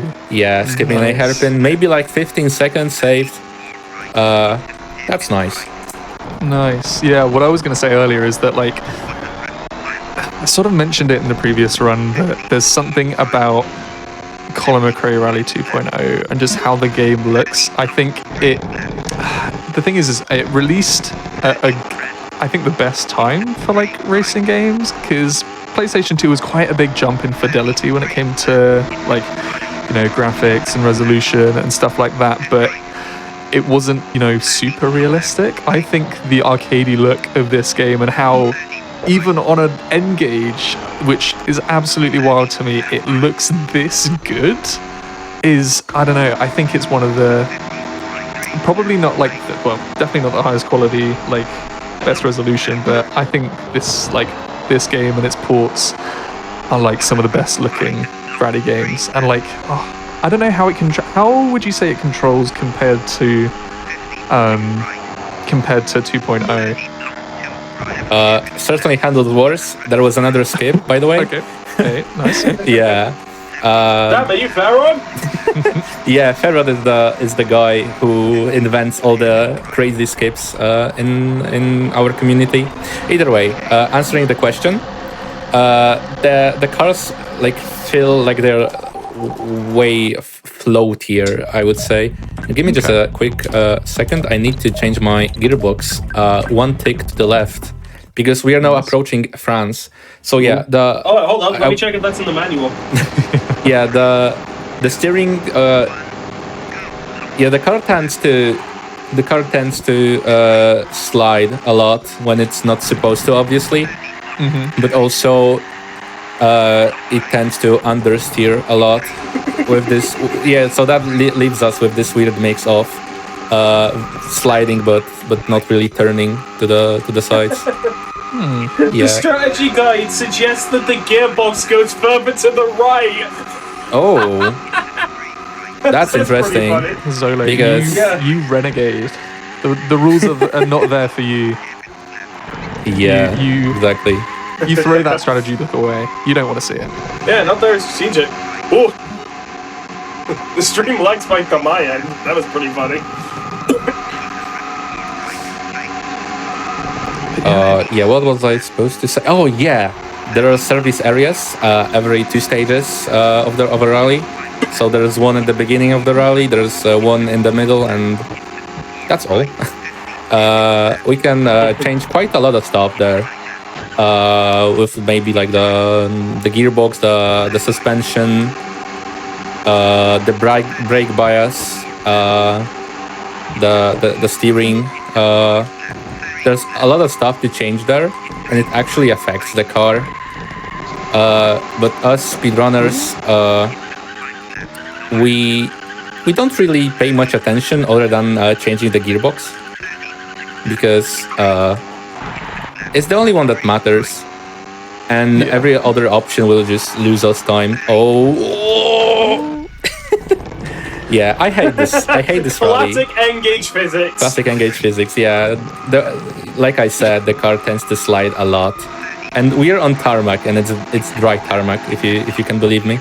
Oh yeah, yeah, Sorry, you can go. Yeah, there are weather effects in this game, and for a fact, I know that there in the PC release, the weather is RNG, and it's generated from. From what I've been told, it's the weather is generated from a seed that's taken from the system's clock on your PC. But I've got no idea how it works on consoles. Oh wow. Yeah. So is it still RNG here on mobile? Do you know, or predetermined? Yeah, it's 50-50. Either it will rain or it won't. You know, that's basic. Yeah, Sounds like British basic weather. maths. Yeah, yeah. There are certain places, there are certain countries in the game where it's more likely that it will rain. Like for example, yeah, the Great Britain, the United Kingdom, which I think I had only one dry United Kingdom in a run. And I've never had one ever since. Sounds accurate. Yeah. You know what's been strange about the strategy guide? Like it suggests that you use the focus all over the place. But then when you get to the images of like the maps, they're always using different vehicles. Like for Finland they're using the focus, but then they shift to the Impreza? What? And then for France they change it to the Cupra. Like, I thought you hated this car! What is wrong with you? Strategy. Yeah, I guess maybe the strategy guide was based off of not the actual way the cars feel, but rather the way they performed in the WRC that season. Because from Yeah, what I that makes remembered, Cordoba, the Seat racing team, rally team, or whatever it's called, decided to ditch Cordoba after like 2 seasons. So yeah, you can tell it wasn't performing really well. Yeah. And then when the developers were like making 2.0, they were thinking, "Ooh, it's the stat screen for the Cordoba. So cool. I wonder what happens if I press a 1 and then a 5. Whoop!" And then it got 15 extra horsepower. Yeah. Oh, interesting. Well, I was mentioning it earlier with just like how this game looks.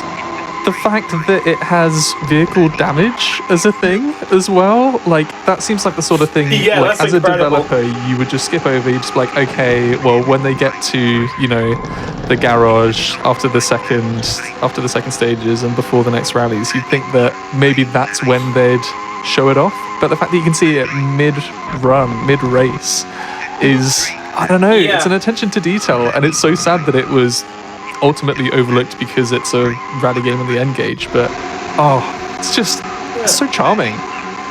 And as a reminder, this port came out in 2004. Either that or 2005. I don't remember the specific. But I'm gonna go with 2004 because that's more impressive. Yeah, I think it's so full. Yeah, the N-Gage was released in 2003. 2003. So Yeah. these graphics on a 2003 phone. Interesting. Funny physics again. That is crazy. That is a real achievement. Like, it's a shame that it flopped, and it kind of does make Yeah. sense that It's it like- flopped. But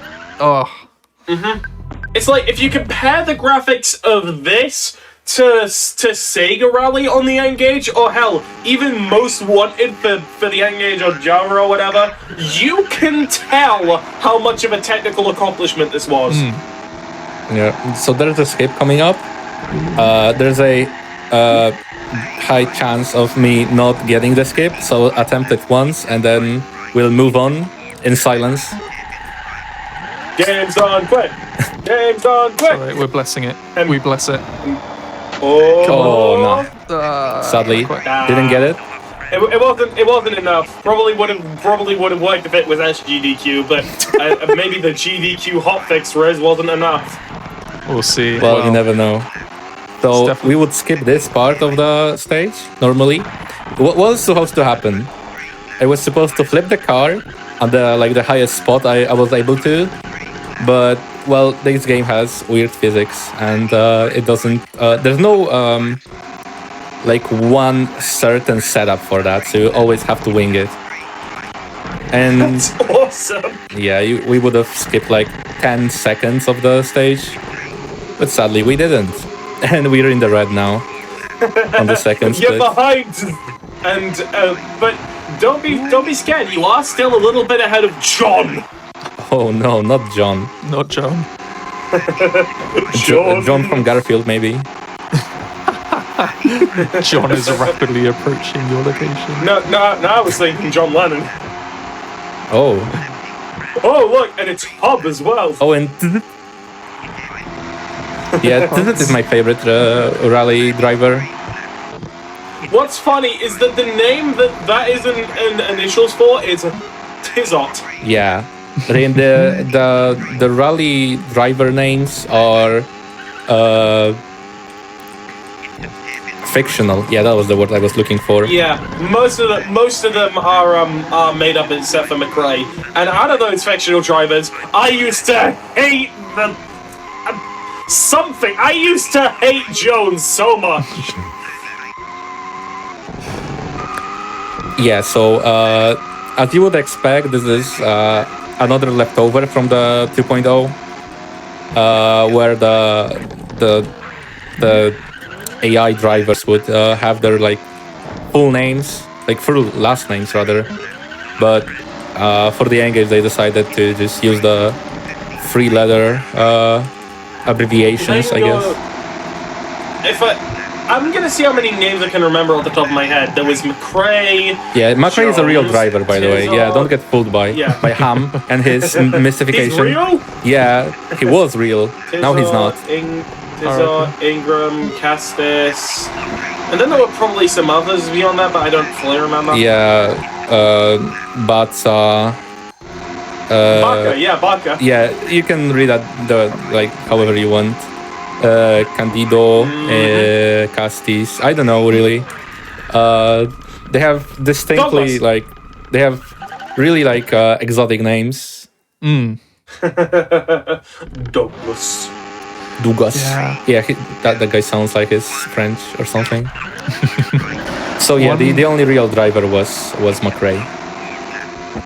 Yeah, it makes sense. It would be really awkward if, he wasn't even in his own game. Imagine it was just like, Yeah. Colin McRae, where? Don't know that guy. Oh yeah, that's a big. Oh, Go on. I'm quite. Again, I keep on talking about the visuals because I play rally games because of how they look. ? And even once again on the mobile port, it still has like the conventions, the design conventions of the console game, like the HUD up the top with the checkpoints, and yeah, because there was something so. I'm going to use the word charming again. Like for the first 3 games, especially for me, those were the 3 that I really got into, and they all had like a unique look and vibe to them, and there was like really strong stylistic choices. And the fact that even in this, like you can tell that has been put in. Like they could completely rework the menus and everything, but because this is a bit of a taste of 02, but then also 05 and how the menus have been done. yeah. Or 03? I don't know. I crisscross everything, but it looks good. At the end of the day, that's what I'm trying to say. It looks great. Ooh, Smooth. funny Yeah, for the physics, funny fans. physics, Yeah. Yeah. Yeah. You know one thing that's always fascinated me about the Colin McRae Rally games? How they handle McRae in all of them, because in the first and second game, he's just kind of a driver that's in the name. Actually, he's the one running the rally school in the first game. True. Oh yeah, the rally school, the rally. I completely forgot about that because I barely ever played the first Yeah, one. you can't really play but- the first one on PC anymore because you'll get a lot of errors Yeah, and that's a shame. crashes and stuff. It's a shame considering that I actually have a really rare promo only version of it that has a different box art with the Escort on it. I Oh. shared an image to the Colin McRae Discord not too long ago, but the weirdest part about it is that it has a signature from BDCC driver Anthony Croper. I don't even know who he is, but that's like Kimi Räikkönen putting a signature on a not released yet NASCAR game. Like, what are the odds of that? Yeah, that is very, interesting Very choice. specific. Someone was selling it for 10 quid for some reason, and I was like, who wouldn't pick that up? Oh, Yeah, back to what I was saying before. The third game has one of the more interesting integrations of McRae by being like, you are McRae. Oh, yeah, You're in the championships. You're forced to use the focus and forced to have McRae's name, and that was a bit of a downer on the game for me because unlocking cars didn't really have that much of a point unless you wanted to do funny time trial shenanigans. Then in the fourth game, they shifted it to how it works in the second game, where McRae's just a random driver in the group. But I think he only appears in the four-wheel drive Advanced Cup. Correct me if I'm wrong on that. no idea really. Yeah, it's kind of just one of those details that you don't really remember. And then when 2005, the console version, not the N-Gage version, then when that came around, it handled him in 2 different ways.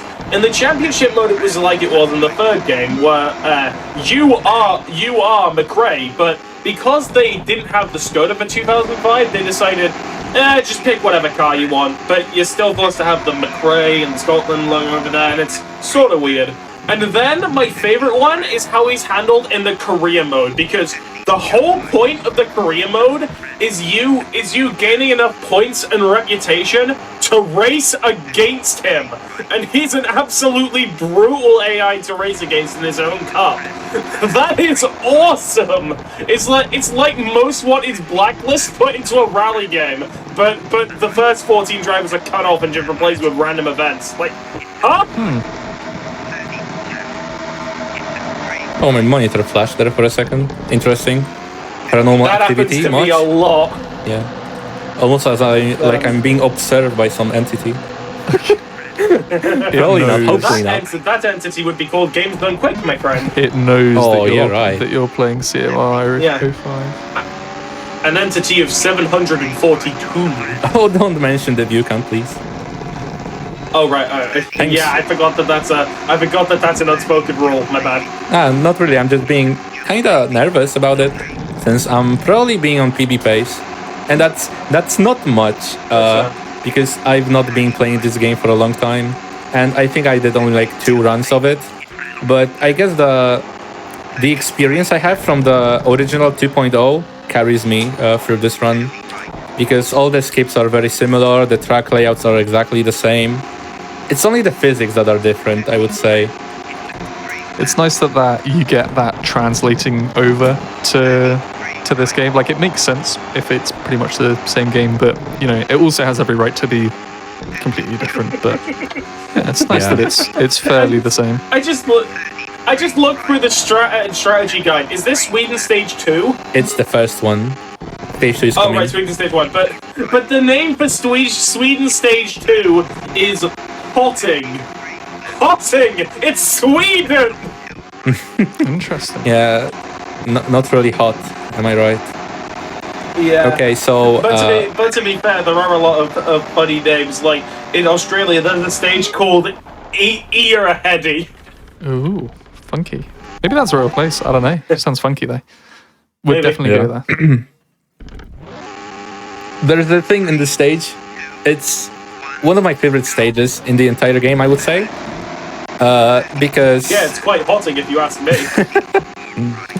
yeah, exactly. I don't know if you can hear the dogs in the background. I'm sorry, I can't control them.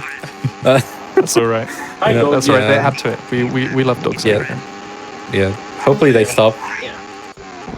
Either way, about this stage, this is one of the OG stages. This is one of the ones that has been broken as one of the first ones in the Colin McRae Rally 2 community, as in the speedrun, because I'm not really sure who did it, who cooked, who let them cook, but I had a feeling someone would say that eventually. yeah, one of my catchphrases basically who let them cook. But there is a skip right here with the wrong respawn where I'm going to flip my car at this specific spot. Car is going to sleep, and I'm further up the track. It may not look, Amimir. It may not look as impressive, but it actually cuts off a very large chunk of the track. And doing it again, by the way. Doing it for the fans. And car goes to sleep. Would you say your Yeah. car is more of a honk shua or a honk me? It's certainly honk. Certainly honk, but not sure about the second Yeah. one. Another And they're skip. doing it again. Yeah. Long live the king. Okay. Classic. And yeah, it worked. This is a new addition to the stage 2 skip because it was found by Matic recently. Oh no, sorry, it was found by Ferrod, but the method I'm using was found by Matic. Barrow's probably shaking his fist at you right now. Yeah, me when I'm spreading misinformation on the Games Done Quick Twitch channel. The Swedish rage building up in him. Yeah. It's funny. So- He was How dare you say that about my hometown? streaming the other day, Fairrod, and like he found a skip and was just like, "Oh, can you clip that?" And it was in Italy, so I just, thought in my moment of silliness, in my moment of goofiness, I named it Meatball Skip, and then he was just like, "Wait, why did you call it Meatball Skip?" And I was just like, "Oh, because you're in Italy," and he was just like, "Oh, I thought that was because I was No. Swedish," and I was just like, "Oh, yeah, that's a good point." You know what you should have called the skip? You know what you should have called the skip? You should have called the skip Pizza Tower. True, yeah, that's another possibility. But he was just like, yeah, it's just like, Yeah. I thought it was because I was Swedish. And I was just like, Swedish do make good meatballs. You are right. Yeah, we were driving I mean, to casually be through fair- Parrot's hometown with few houses back there. I mean, to be fair, in the Little Big Planet speedrunning community, there's a strat literally called Gustavo Fling. Oh my goodness, I'm not surprised. We had a Little Big Planet for like the PSP on this channel, like a little while back on this show, and I mean, Crosso got dressed up in a banana for the thing, so like, if you fancy seeing that, definitely check out the Games Done it's Quick YouTube definitely channel. got my interest now. That's He good won the fun. banana. Ooh. Here's another skip. It's small, lot but of it skips in this saves run. like 3 seconds maybe, and it's been found recently by... Was it Viper? I've got no idea. Yeah, it's such a minor skip. It doesn't save much time, so I don't even remember who invented it. Oh yeah, you're doing a small cut like that.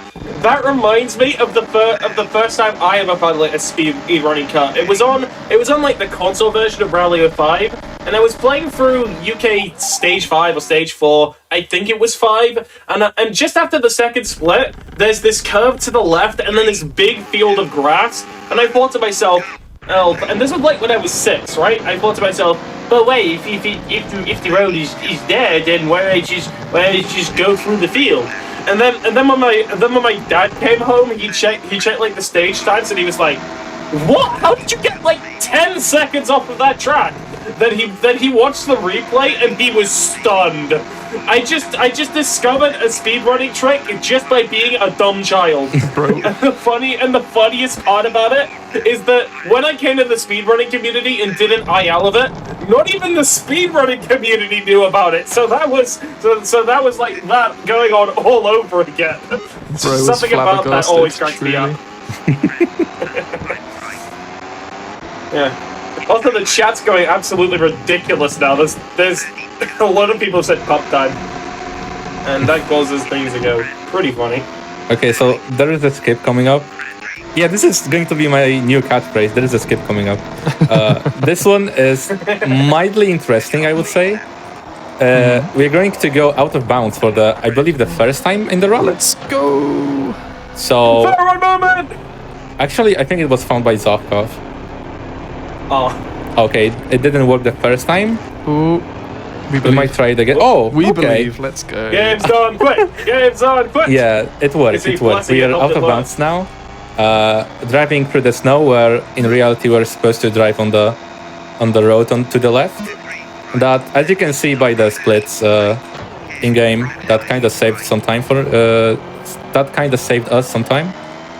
Now we clip back in bounds, just like that, and we are like 30 seconds faster than we were supposed to be, I guess. Yeah, it's kind of difficult. It's kind of difficult to be like, wow, this saves so much time, and there's like 20 different skips in the run. Oh god, what's he doing now? You're going on a hiking trip right now? Dashing through the snow in a car. Sweden Yeah. is just such a beautiful place, right? Yeah. I'm pretty sure Joel can agree with you there. Sweden, the great cold. No, that sounded nothing. Why do I try impressions when I'm live? Yeah. No, Probably God, not the smartest idea. God. So that's Sweden then. Moving on to Australia. I always mess up impressions at the worst possible times. I'm sorry if there's any Swedish viewers in the chat that wants to kill me now. This is a nice change of pace. Something just a little bit warmer. Yeah. And thankfully, as I mentioned before, the Engage version is stripped of most of the objects on the road, near the road rather. So, while Australia is certainly one of the... It's notorious in the PC version with how much stuff on the side of the road there is. Thankfully, most of it is gone in the Engage version. Yeah, not having those things here is a godsend. Oh. Okay. Oh, funny physics strike again. Yeah. So, Anyone in the viewers, take a shot whenever I say funny physics. You'll be dead by the end. Or at the very least, dazed. a shot of a very tasty orange juice. Remember to stay hydrated, folks. True. Yeah, I actually have some orange squash right here, so that was pretty close. Yeah, you can from this point on you can hydrate only with orange juice. I'm sorry, viewers. Refreshing. Yeah, so Australia is not the most interesting part of the run, I believe. Look at that, that's a tactical crash. That's normally what I do. Yeah, I believe that the next major thing you're going to witness is in UK, and that's like nearing the end of the run. But there are some minor skips here and there. That's like kind of the issue with racing games, that you're going to spend most of the time just driving along the road, or on the road rather. And if anything, there are just some minor cuts where you could just kind of cut a corner or something. And wait, hold on. Someone in chat asked a really good question. Does Sunny D count as orange juice? we don't have those in Poland. I'm sorry. Yeah, we have those in England, and I have tried them before, and I can certainly say that Sunny D is a really interesting drink. I wouldn't say it's good or bad. It's just interesting. I didn't know we had them over here. I haven't tried it, so I don't know. If I haven't tried it, then it's definitely not worth your time. Nah, I don't know. I'm sure it's good. Yeah, right. Remember, if Hypnotics hasn't approved or haven't seen, then it's a bad thing. 2 out of 10. Yeah, this stage is a very bad one. I would rate it 2 out of 10. Not a fan of this country 2 out of overall 10. in the game, but we have to get You're not through a it, fan of sadly. Australia? Yeah, not really. They have a funny accent and walk upside down. What can you say about them? We've already offended the Swedish audience, man. God. Yeah, the ignorant bingo. I'm pretty sure Dagbots is probably knocking on your door right now. Yeah. There's not much in this stage, I would say. In the entirety of Australia, there is not much. So if the audience has any questions or observations, then this is a good time to share them with me. Oh yeah, someone in the audience also said that Sunny D tasted a lot different back when it originally came out, and I've heard a couple things about like Sunny D having like a shift in the late 90s, because funnily enough, the reason why they shifted and rebranded it was because it tasted too much like maple syrup. Yes, that's actually the reason why. And they also changed the name from Sunny Delight to Sunny D, which the name Sunny D is a lot more questionable. Is it? It's just a random letter from the alphabet. Come Yeah, on. it just doesn't click as hard as like Sunny Delight. That nicely rolls off the tongue, but like Sunny D, it's a mouthful. Well, I guess that's for you to someone else in judge. chat said. We don't have those here. Yeah, and someone else said, clearly I should have asked about Fanta instead. And from my perspective, I am the Fanta guy, so yeah, thumbs up for me. Phantasm, yeah. I'll give it a pass. Especially Fanta Lemon, that slaps. Oh, I have an interesting fun fact about the game. Go Or on. rather, the entire Colin McRae Rally series. Yeah. So, as we were talking before about the driver names and such, and with McRae being the only licensed guy in the game, you would probably be thinking, what about different rally games of that time? Did they have Colin McRae's branding as well? Like, was he I featured? think I know where this is going. Yeah. So in the original WRC for the PlayStation 2, Oh, released yeah. in 2001, which was around the same time when the second game of the Colin McRae Rally franchise came out. Prepare yourself for this. Yeah, McRae was referred to as the Ford driver. So yeah, they had no license for him. So he was just called Ford driver, that's all. And they still had Nicky Grist's name in it. I think they did at least. Huh. I don't fully remember. Perhaps. So yeah, you know they something had I the find car, kind of odd? they had everything except Colin's name on it. And they had everything else from every other driver. because it was the official WRC, the World Rally Championship game. Yeah. So yeah, it's a funny workaround to just name Colin the Ford driver. One thing I find somewhat strange about the Colin McRae Rally series is how they handle the splits, more specifically the colors, because for the first and second game, the way it works is that if you gain more time, it's green, but if you lose time, it's red, as you can see from the top there. But from every game from Rally 3 onwards, they made it so that if you're ahead, it's green. If you're behind, it's red. So simplifying it a lot, which I think was to his detriment. If I were to switch it up a little bit, I would have made it so that there were 2 more colors. So like blue is for when you're ahead but lost time, and then orange would be for when you're behind but gaining time. There should be 4 colors. That would have made more sense. Yeah, there should be 2 colors, blue, pink, and white. That's the joke I wanted to say. I'm sorry. I don't get it, so someone in chat probably does. Yeah. Never mind, guys. Never mind. Oh, someone in chat said, I used to call the game Colin McRae as a kid. Oh, there's a lot of people that tend. There's a lot of people that used to do that. Oh, and that jump you did? That jump is the one that is just flat out broken on Colin McRae Rally 2013. Like if you go into the community content section, half of it is just gifs of that one jump. Like, I'm being serious. And on top of that, people hate Colin McRae Rally 2013 so much that even though the game was delisted a little bit after it coming out, people use the Colin McRae Rally 2013 community section to talk about the older games.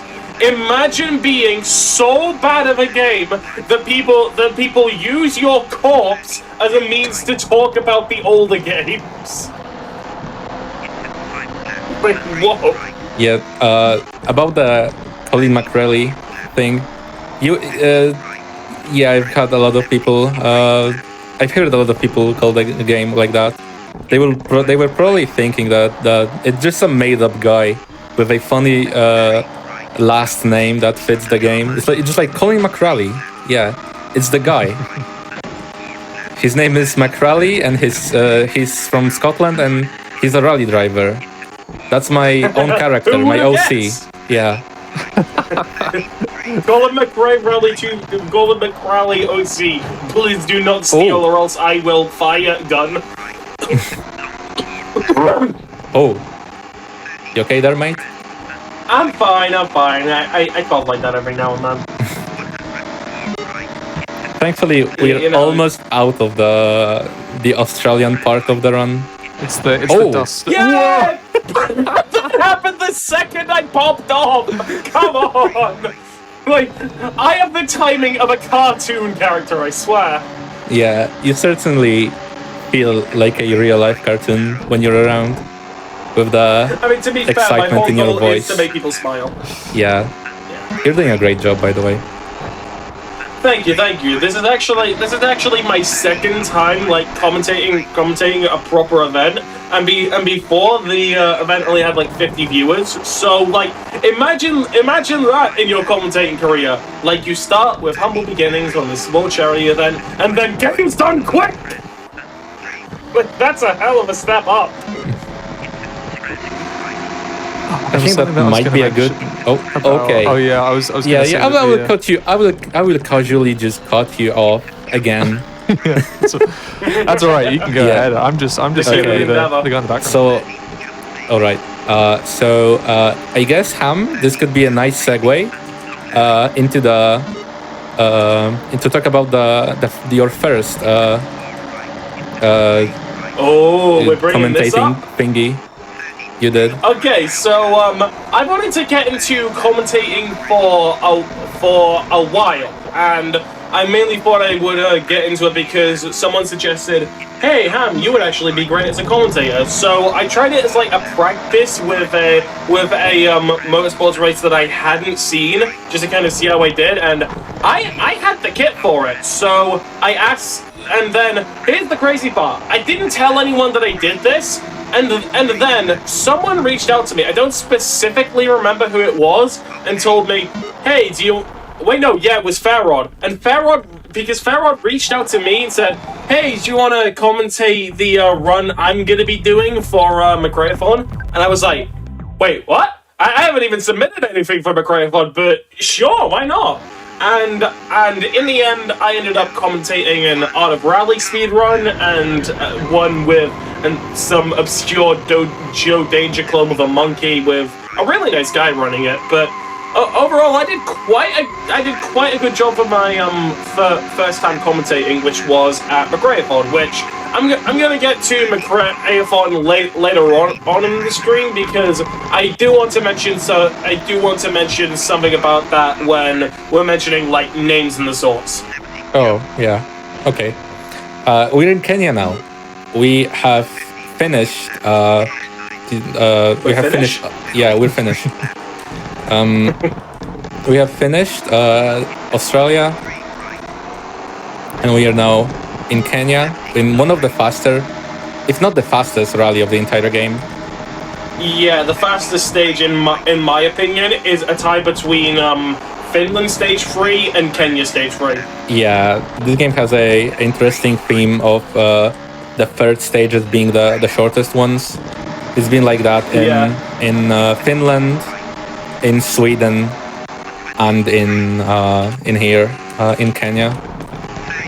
So, yo, what's up? I was just saying that we've gone from the dust of Australia to the dust of Kenya, and I'm just like, this isn't going to help Ham's cough. Yeah. Comedic timing. That's one for the clips. But yeah, something I'm just remembering from just looking at my shelf is that, so Colin McRae Rally 2005 had a lot of ports. We said this earlier. Like, it was first released on the original Xbox, where it barely got any sales. Then came out on the PS2, only in Europe though, because no one was really gonna buy the console was outside of Europe, so focusing on Europe was a pretty smart idea. Then the PC version came, then came Colin McRae Rally Plus, then the N-Gage, then a Java version, which I haven't even brought up, which is just flat out awful. And then, to top it all off, a year later, there was a port to the Mac. It was done by a completely different group of people, and it's generally branded just as Colin McRae Rally Mac, because they didn't want to confuse anyone with the game. And the reason why I bring that up is because I got a MacBook not too long ago and was wondering how that actually played. So I ordered it on eBay for about 10 quid, not expecting much. And then I realized something when I got it. It was factory sealed. Oh wow. Nothing about the listing told me about it, but it still had the label from the factory it was manufactured in. And I still actually have it with me. Like, that was a hell of a find. Well, I tell you what, if you were thinking of putting it on a new Mac laptop, keep it factory sealed, because it won't work. I did try to download it, that's but the decision I made. yeah, didn't they work for me? Yeah, that's the decision I made. And kind of segueing into that, one of my favorite parts of my collection is that I have a special version of every single Colin McRae Rally game. The first one I've already gone over because I have that signature one which I mentioned earlier. But then the rarest out of all of them is a prototype for the original Rally 2.0, which was made about 10 days before the final build was created. Unfortunately, because the seller didn't really know much about the disc and didn't take the best care of it, I haven't been able to get a full dump of the game. I've got about 85% of it through, but looking at the contents of it and diving through the files, the only real difference in between that and the final version was that it had dongle protection put in, so that was a bit of a letdown. Then for the third game is the one I have by far the most for, because there was a lot of cool stuff made for it. First of all, I have the promo version for Rally 3, which the first one just changed the box art, but the third game had the best one. It changed the box art and made the box massive. And I got it for about 15 quid not too long ago, And now I see listings of it for like 75 and sometimes even 100. So lucky me for getting a hold of that, huh? And then I also have the limited edition for the game, which was only able to be gotten at a Scottish Game Expo, which was meant and made to be signed by Colin McRae itself. But I have an unsigned box, which is apparently 100 times rarer than the actual signed ones, which is kind of ridiculous to think about that it's the opposite. Then for Rally 04, that was the last one I got because there were no listings on eBay for the promo version or special version or whatever. But when I finally got the promo version for Rally 04, oh my god, it felt good.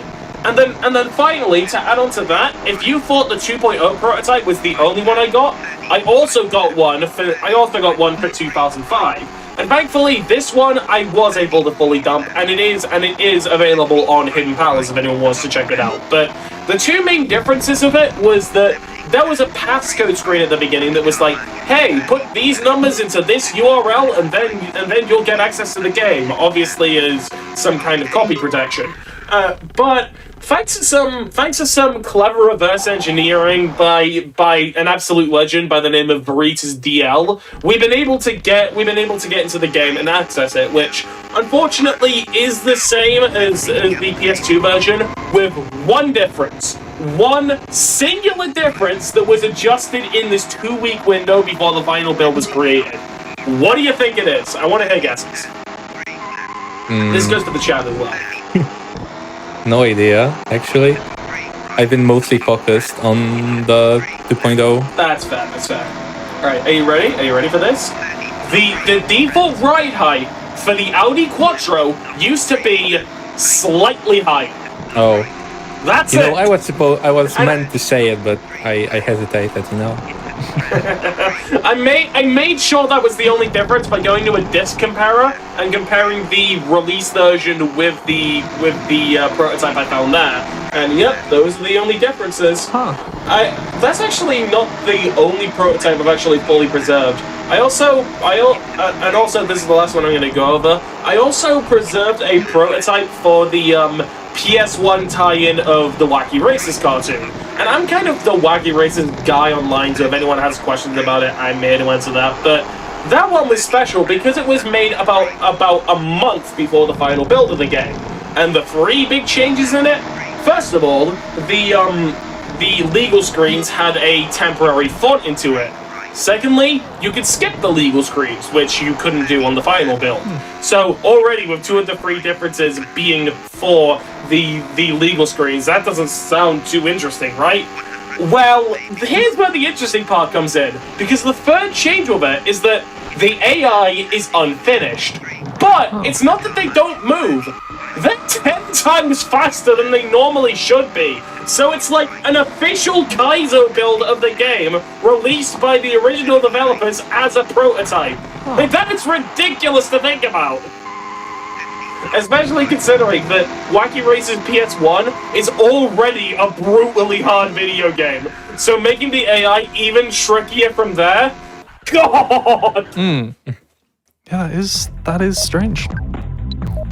Yeah, and now we move on to the second to last rally, also known as Hell, Italy. And for this, we might need some help from the strategy guy. So let me just Yeah, it's the tight roads, isn't it? Like, it's similar to France, but it feels like it sort of steps up a notch because of the barriers and... Exactly. Oh, Nicky Grit says in the book that mountain weather can be variable with very good changes of rain. So keep your eye on the weather reports and be prepared to change tires. Thanks for the head up.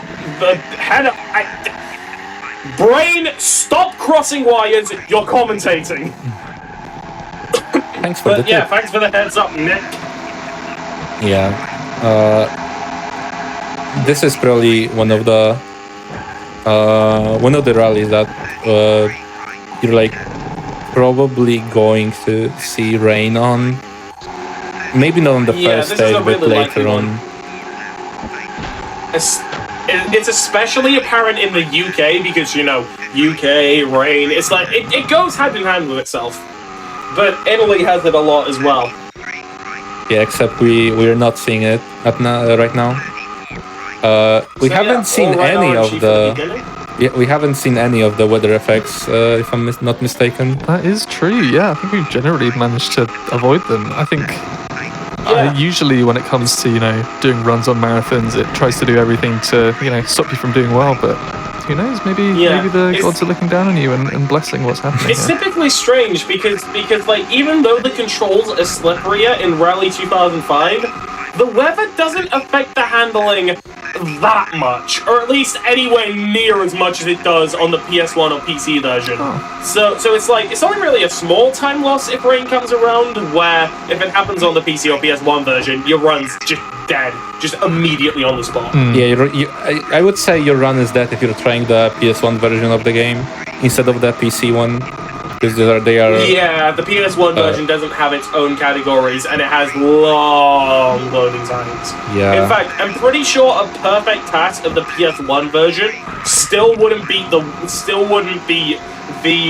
worth of the PC version. Oh yeah, no, definitely not. Yeah, it's got a huge disadvantage, and I can say that as I have actually ran that version of the game purely because I don't have a PC to run it on, but it's still good fun. Oh, nice. And this is my official petition for it to get a split on the leaderboard, and I know that's something that Zola backs, so you heard it from us. Yeah. Viper, this is a call out post. And also we got quite lucky here because there's no rain on the stage. Yeah, thankfully. It's typically a lot more common in stage 3 and 4, but let's see if we're lucky about that. And also early on, you did say that we have to let them cook is a big part of your vocabulary. And for me, that's also kind of the same, but it's extra impressive for me because I really don't. That is funny physics right there. That's interesting. What was that?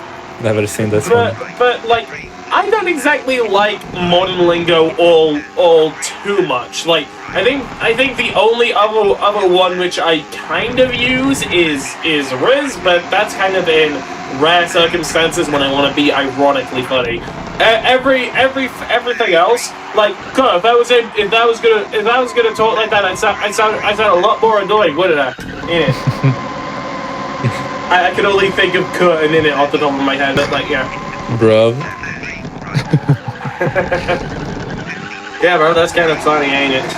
Ooh, there was something always so exciting when it came to like these tracks where instead of just hills or instead of like long plains, when you go amongst the buildings and it's still, I don't know why, it just like little set pieces like that in little rally tracks. I love seeing that. And yeah, still Dirt looks 4 still actually looks cool. has one of those in the Spain stages.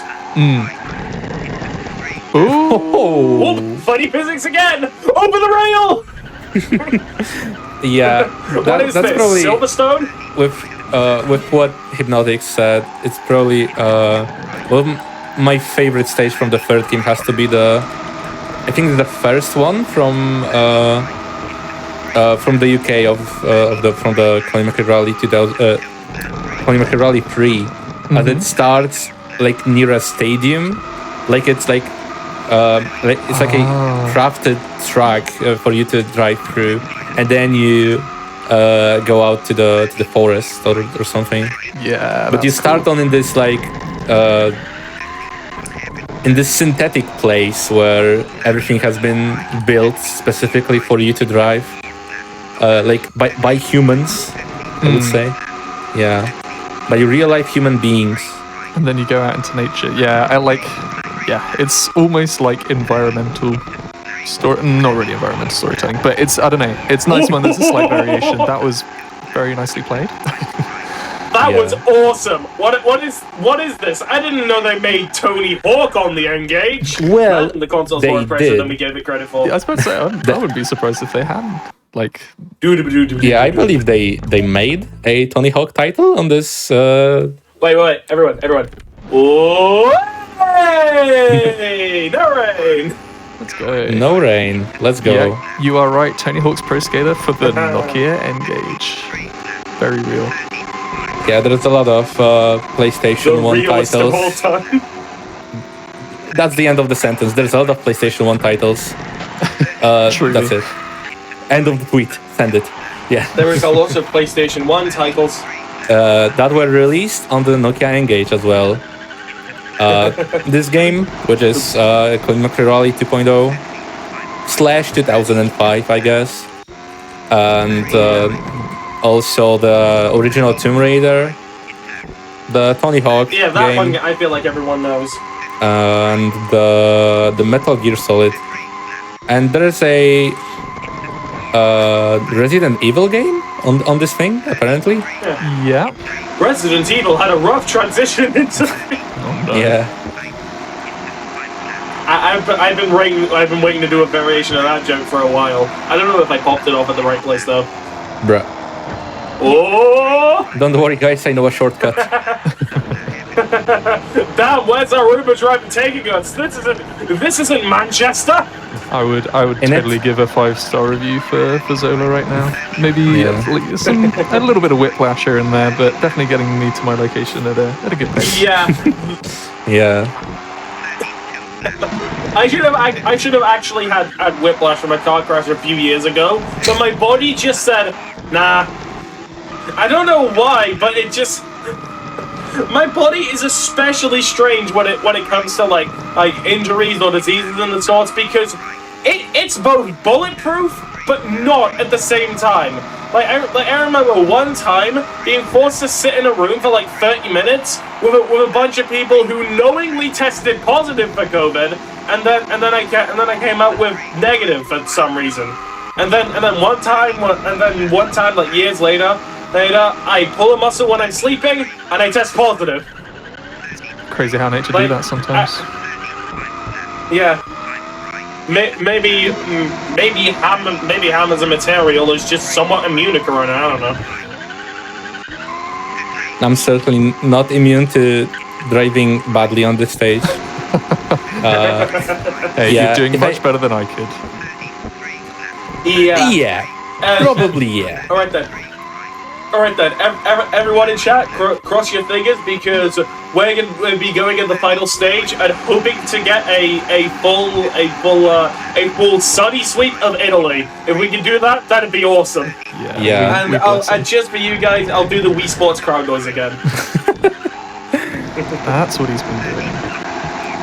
Yeah. Yeah. So we are We were playing Wii just Sports about this whole time. to finish the third stage of Alrighty. Italy, and on to the fourth one. Is it gonna happen? Right, here we go. Oh, Let's wait. see. Wait, was it? Wait, is it? That's no Is rain, it? right? That's Is there rain in that? Yeah, there's no rain. Oh wait, no, yeah. Let's go. I got it mixed up because it's a little difficult to see the rain, but like that's a full sunny sweep. I'm sorry if I deceived anyone. This isn't a scam, trust me. Well, rain in this game is just like little black dots that appear on the screen every now and then. Yeah, I kind of forgot how it looked, but like You will certainly- crazy looking GDQ. You will Put that in the lucky speedrunning compilation. You- Speedrun fails. You will certainly see rain in UK though. Yeah, so in definitely. case you're But if we interested don't, by this the- would be legendary. In case you're interested by the description of little black dots on the screen, then you will certainly see them in about 3 minutes. Because by small dots on the screen, I feel like the two things people could be thinking of are either A, generally rather conventional looking rain, or B, that one video about the Angry Birds parasite. I think only a couple of viewers will understand what I'm even talking about with that, but I don't care. Yeah, well, the rain in this game is not the most pleasant thing to look at, but thankfully it's not GTA the Definitive Edition rain, you know? At least it's not that. You know, the game where you can corrupt your save file by drinking 1,000 sprunks? I mean, I thought you were just going to leave it. At least it isn't GTA Definitive Edition. I thought you were just going to leave it there. I was just like, I would happly take this over a GTA. But that's just me. It's the reason why on Joel's streams, whenever he breaks a game, he says that he sprunked it. Lol. Because I mean, why not? If you did that legendary event already, why not make a callback to it? Not as legendary as Games Done Quick, but you get what I mean. Gaming. Oh, Ooh. I have committed to gaming. Relatively funny physics. Yeah. Is this Counter Strike Go? The fitting competitor to Pokemon Go? I don't know. Yeah, you certainly can see the lack of trees on the sides of the road. There is a lot of them, but there would be even more on the other versions of the game. Here's a skip. Funny skip. Yeah. You know what behind the scenes thing that I thought was pretty funny? When the run started and the display happened with like the Games Done Quick swooshing, it briefly displayed my Twitch name before it was corrected to my proper alias. And what's extra funny about that is that my Twitch name is because I almost never use my Twitch, so it's like, why would I make it a name that people have to remember? Why not be UK, funny about it? UK, be nice to us. All right, here we go. There it is. No. There it is. Yeah, there's the rain. There's the rain. We've got so The far. run is over! No, Yeah, we got the run is reset! No! Wait. Yeah, sorry, Joseph, you're going can I overestimate. Can I use the soundboard here? real quick? No, probably not. I would advise you not to. Yeah, I was gonna play a sad trombone sound. You know the one. Oh, you already did it, except not from the soundboard. You did it with your mouth. Oh, wait, what? Yeah, who needs a soundboard? Yeah. Yeah, who needs a soundboard when you've got Ham, the harbinger of Gallet, and a Cinnammon's worst friend? What? Look at that skip! That was kind of intended, except I went way more to the side than I intended. I know, maybe I'm seeing things, but to me it totally looked like you just jumped over another bit of road. Maybe. Maybe I'm knows? just going delusional, I don't know.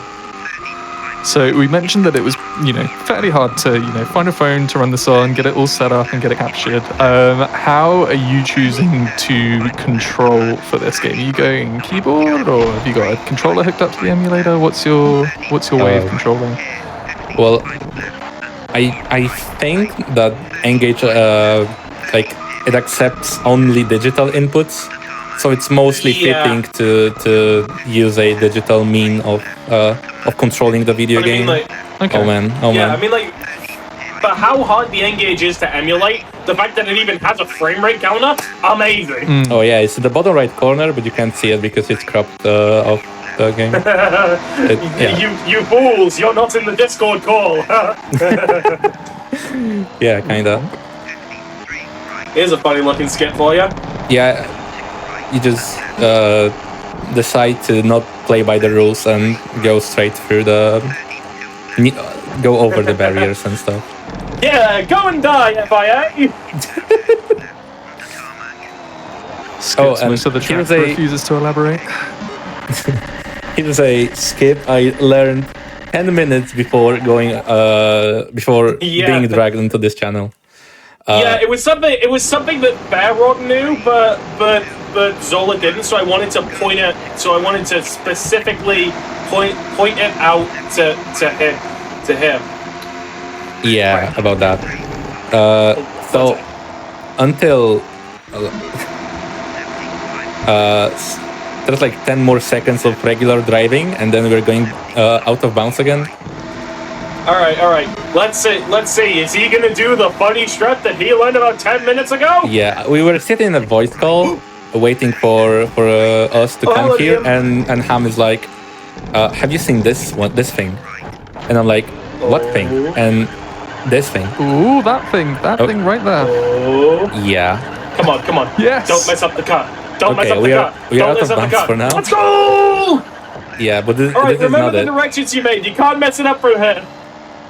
All right. Love So these sorts of out of bounds. remember, don't fall in the hole. Don't fall in the hole. I think you went a Should be little bit around to the right here. from here. Like a little bit to the right. Like Yeah, I right believe so. there. Do I know where I am? Yeah, I know where I am. Okay. So Let's go! Should be It paid off! here? Yes! to the right. Yeah, certainly to the right. Oh geez. But I'm collecting all the checkpoints, as you can see. So that means we are certainly in the right place. Let's go! Yeah, it's really trippy with how the textures are warping and stuff. Yeah. We'll go physically and literally. 'cause And we he's have eating to all the grass. slow down around here, just like that. You almost went too far there. Yeah, And yeah. for all of that, it only saves about 3 seconds. Welcome to speedrunning. And now onto the last 2 stages. So I guess it's it's okay for you, Ham, to like go through all the shoutouts and stuff, and maybe shout out the McRae event as well. All right then. I've got a lot of shout-outs to give right now. First of all, some personal shout-outs because throughout my life, ever since like the events of early 2021 happened, that was slowly starting to make me much more of an introverted person. But I joined this general friend group in 2022, and they've given me like a community and a place to talk for ages, and I feel like it's given me somewhere where I can look at and smile. There's already one person in the chat right now on a DM, which hello there DM. But some specific names I'd like to point out are Keymaster Eagle, Keymaster Eagle, Funkcast, Pisky, Airhead, Airhead, Oxy. Some of the names are starting to escape me, which is kind of like the worst time for this to happen. But yeah, generally thank you to the people who have made me feel like I could have a community I could talk to for the past while. And look, DMZI in chat, so hello. But another thing I want to specifically mention. So we normally have our own video game marathon that we run each year called McRae-a-thon, but unfortunately due to a shortage of staff, we can't actually run the event anywhere past 2023 unless you people come in. So if you have any interest in saving a racing game marathon, then look further into it, and who knows, you may be the specific reason as to why McRae-a-thon still stays afloat. And the reason why I'm mentioning it here is because you guys are speedrunners, you obviously like racing games, and this is generally the best place I can do to reach to the most amount of people. So yeah, McRae-a-thon's basically every year a weekend racing game marathon event which raises money for the Mine charity, and they've been doing it since 2018. So if you wanna go ahead and help us out, then go forward. I'm gonna quickly interject because I've had the privilege. Let's try that again. I have had the privilege of working with the team before, and it's good fun to be around. I think they probably posted a tweet out for applications, so you can find McRae-a-thon on Twitter if you are interested. Maybe not even just in racing specifically, but if you like marathons and like raising money, then it's a good way of getting involved. It's not just for McRae games; they've expanded out to other rally games as well, and general just car racing games. So yeah, just any car general games. Yeah, you are more than welcome to check that out. And yeah, I'll leave the rest of the shout-outs to you as we enter the last stage. Oh yeah, exactly. All right. There is a skip here. So yeah, this stage I has an awesome skip. We could do the rest of the shoutouts after I finish the run, because I would like to explain what is happening. Yeah, because this part does actually kind of have the focus for. Yeah, so this is the stage 1, but in reverse, and this one has a very specific and exclusive trick to the fourth stage of UK. You can do this thing in reverse in stage 1. Yeah. So it's probably the hardest trick of the run, and of course it's on the final stage. Yeah. First off, we fling ourselves off the bridge. Whoop. Looking good. Go to the left. Get ready on time, by the way. Right. We are going to go around the respawn trigger by driving on the water, very close to the edge of the good texture. Because if we make it onto the bad texture, we're going to get respawned. Can you please get up? Thanks. So now we are waiting for the split. Go off the track. Yeah, we did it! And get ready on time. Oh! And that's it. GG. Yeah, that's Colin McRae Rally, the final time? 2005.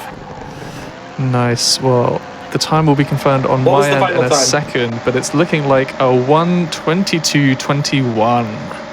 Oh. Hey! Hey, that puts you in second place on the leaderboard. That was Yeah. faster than Fairrod. Hey. Nicely done. Yeah, that's the That was fastest a lot I of pressure ever. relieved off him the second I said faster than Fairrod, wasn't it? Yeah, exactly. I had a marathon run some time ago when I ran the Colin McRae Rally 2.0, and and my time ended up being slower than Fairrod's PB on the marathon. So that was a very sad moment for me. So yeah, you can see me Yeah, driving very through the disappointing. Yeah, I through love the this water replay. here. This is great. Oh, actually, Okay, so while we're doing like the end things and the sorts, there's one more thing I want to point out. Ever since I was young, I never thought I would make it to GDQ in any capacity due to how massive the general event is. But I want to say right now, to anyone who ever has doubts of getting somewhere big, all I can really say is from my perspective, dreams do come true, but only if you're patient about them. You can't just wake up one day and go, "Oh, hey, I want to be a famous sports commentator," and then boom, you're commentating everything. You've got to wait for you to either be ready or for it to be ready to give everything to you. Because I mean, how else would speedruns for the Engage version of Colin McRae Rally 2005 exist? So yeah, that's something I wanted to point out to everyone in the chat. If you have dreams for where you want to go, they will come true if you're patient about them. Is the final cutscene broken, Zola? Sorry, I just had to ask. yes, Oh, yes, it no, is because I love this it's one.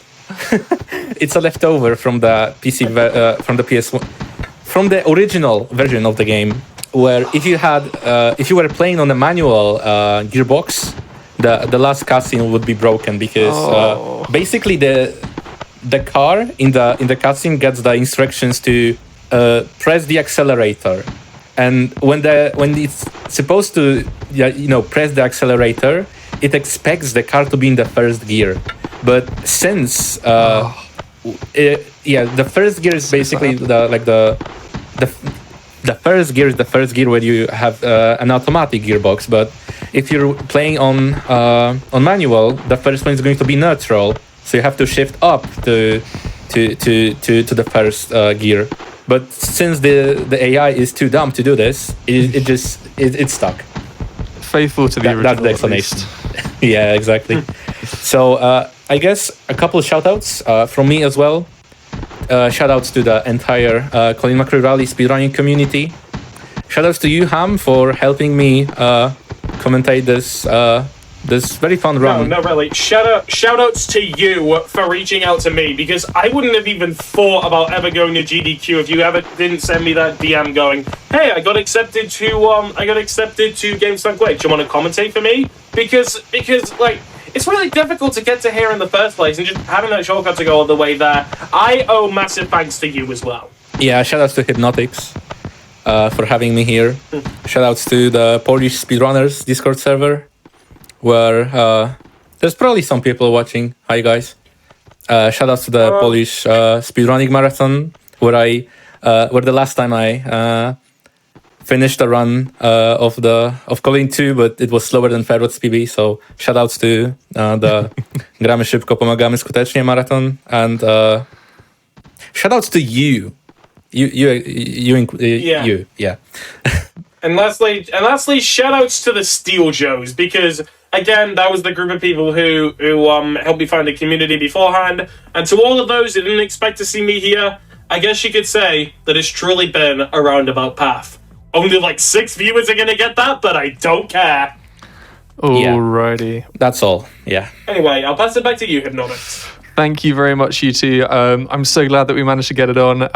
You've heard the name a few times as well. We'd also like to put a big shout out to Fairrod, who was originally up for running this game, but had prior commitments. And I know that this is a game that he really throws his heart into, so it would have been lovely to have him on. But I mean, hey, we got you two on, which is definitely a good, a good second. But just before we head off, is there, like, if people wanted to find, more about the game or more about you, where would they be able to do that?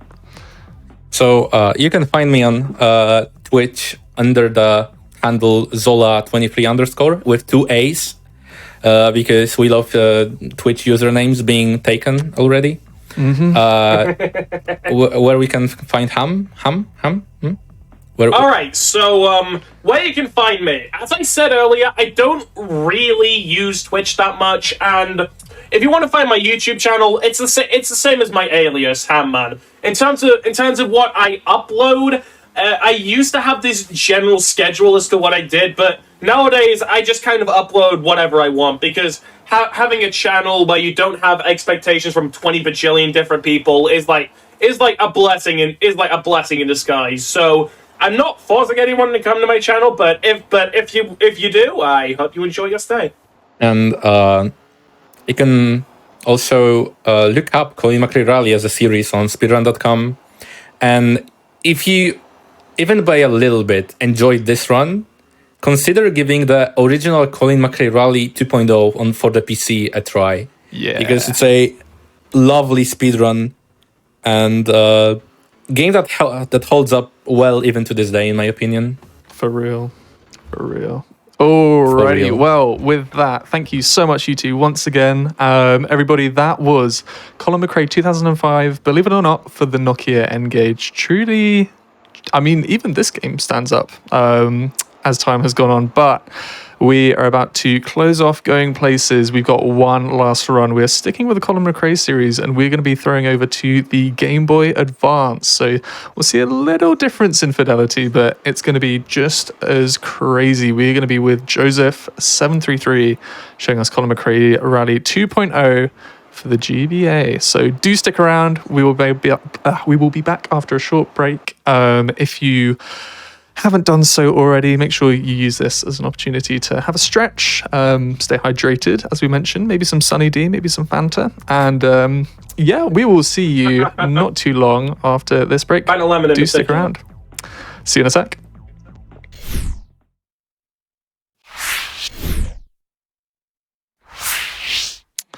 Welcome back, everybody. We just had an absolute whirlwind of a run just gone past with Colin McRae Rally 2005 for, I'm going to keep on milking it, yes, the Nokia N-Gage. If you missed that and you're currently watching us on Twitch, then you should definitely check out our YouTube channel where we will upload this, as well as the rest of the runs that happen on our hotfix and the upcoming Summer Games Done Quick. But you want to catch that as it's coming live, so make sure you check out twitch.tv/gamesdonequick. A reminder that as well as having Summer Games Done Quick coming up in 2023, obviously, but coming up at the end of this month, May 28th to June the 4th, we have also got submissions for our Frame Fatales events. That is going to be happening, well, it's going to be open until May the 20th. If you want to find out more about that and work out, what's up with that, you can use !FF in the Twitch chat to learn more.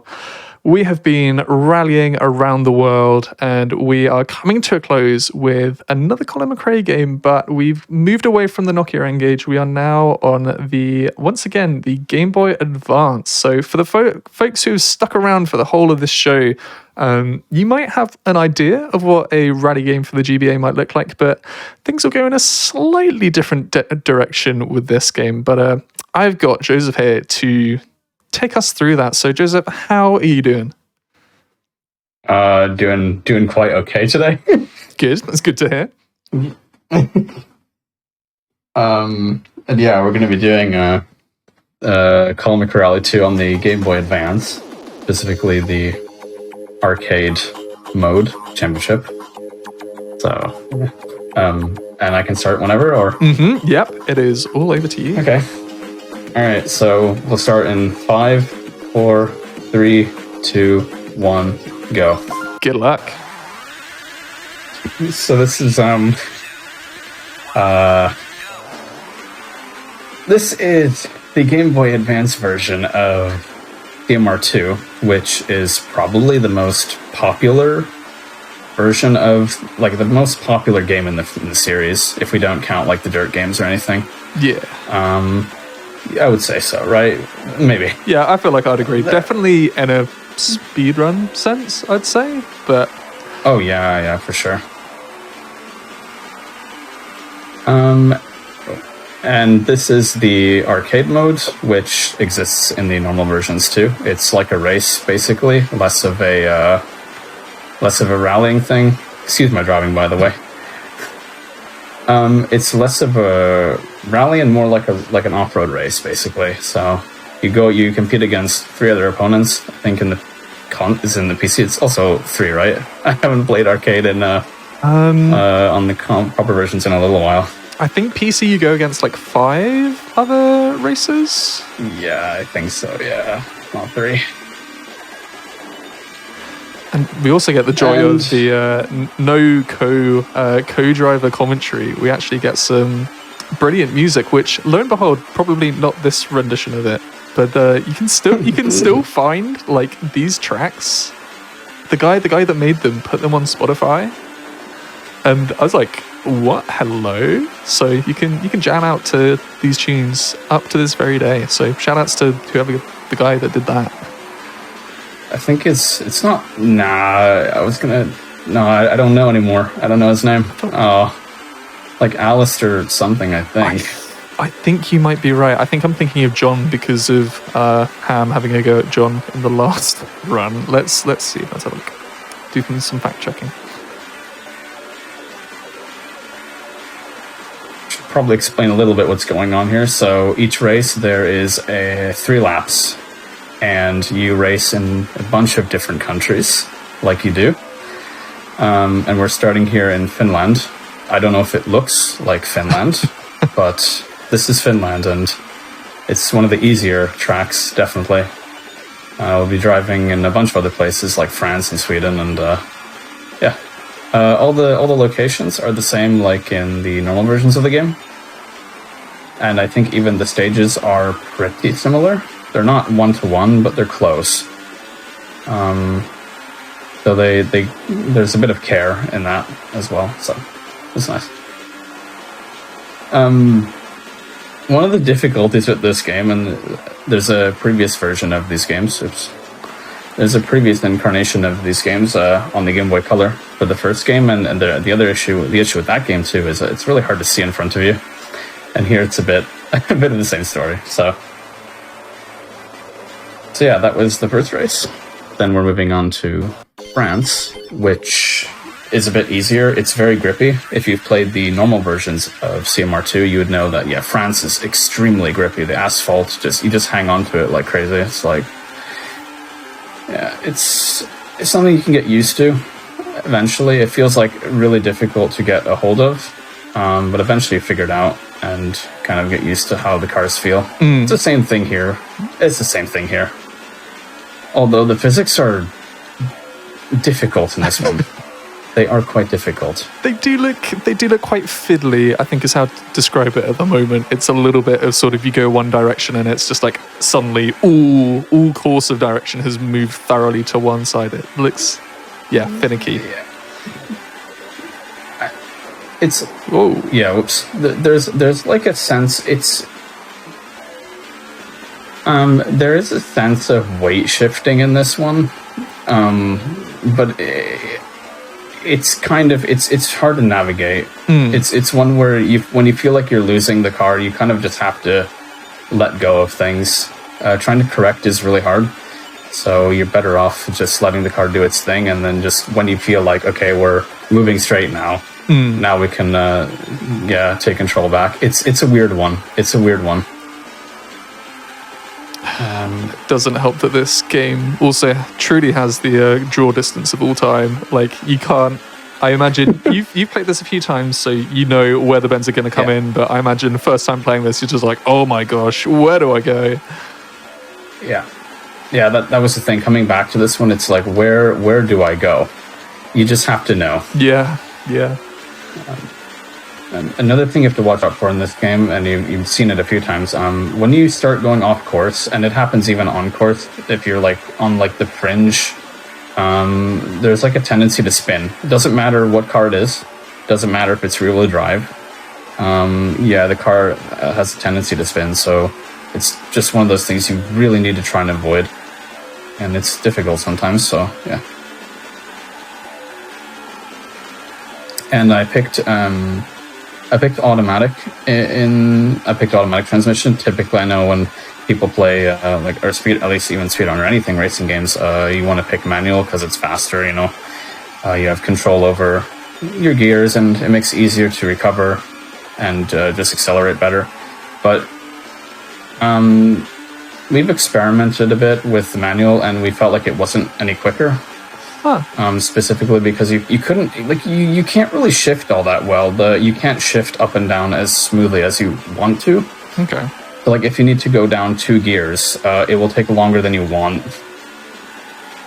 That sounds like my kind of rally game. I never truly learned how to not run any of these games, but just play them with a manual transmission. So even now, I'm older, and I know it doesn't exactly translate, but now that I know how to drive, I still will just be like automatic.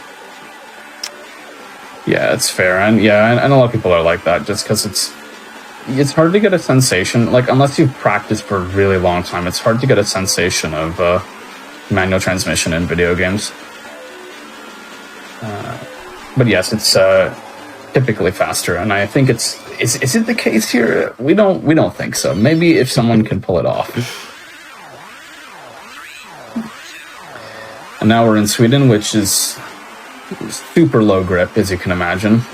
This is one where you really need to know where you're going, and if you don't, you're going to suffer. So this needs to be handled quite well, and you don't want to go off, because then you basically reach a crawling speed. Yeah, like this. Yeah. It's a bit like Colin McRae Rally 1, actually, with the banks. That game was insanely unforgiving with its snow, and you really had to stick towards the middle. Oh yeah, so these are ice bits. These they look like I don't know what they look like. They look more like slush to me, but this is actually ice. Yeah. Oh, ouch! Yeah. Yeah. Oh dear. Oh no, I need to recover. Okay. It's all right. We back.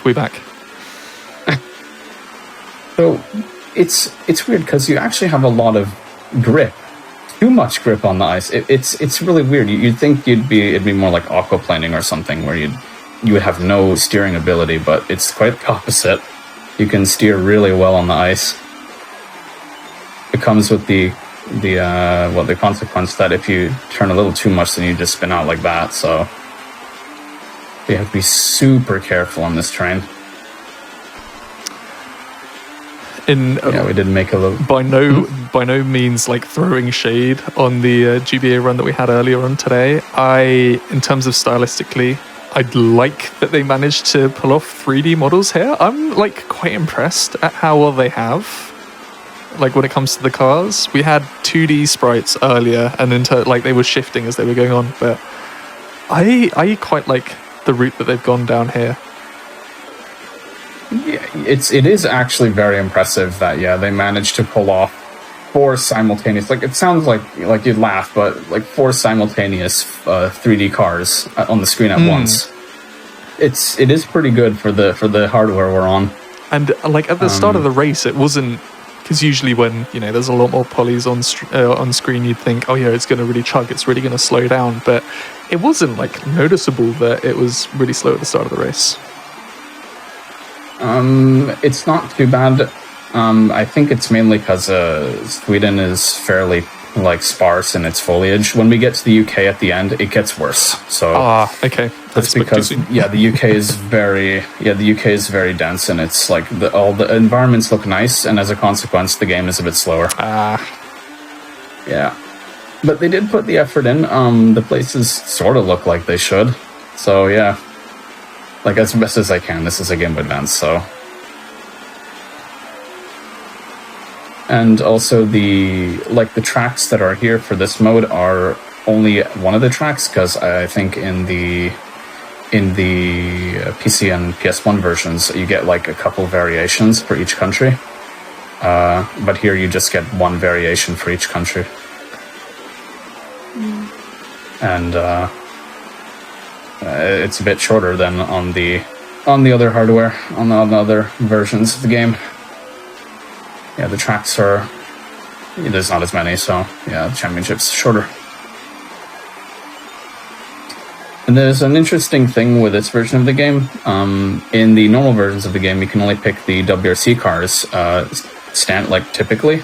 But here you can pick this, the Ford Puma. And it's kind of odd because the Ford Puma is a front-wheel drive car. So Okay. I'm not sure why you can select it alongside all the four-wheel drive cars. Intriguing. And it's actually the fastest one.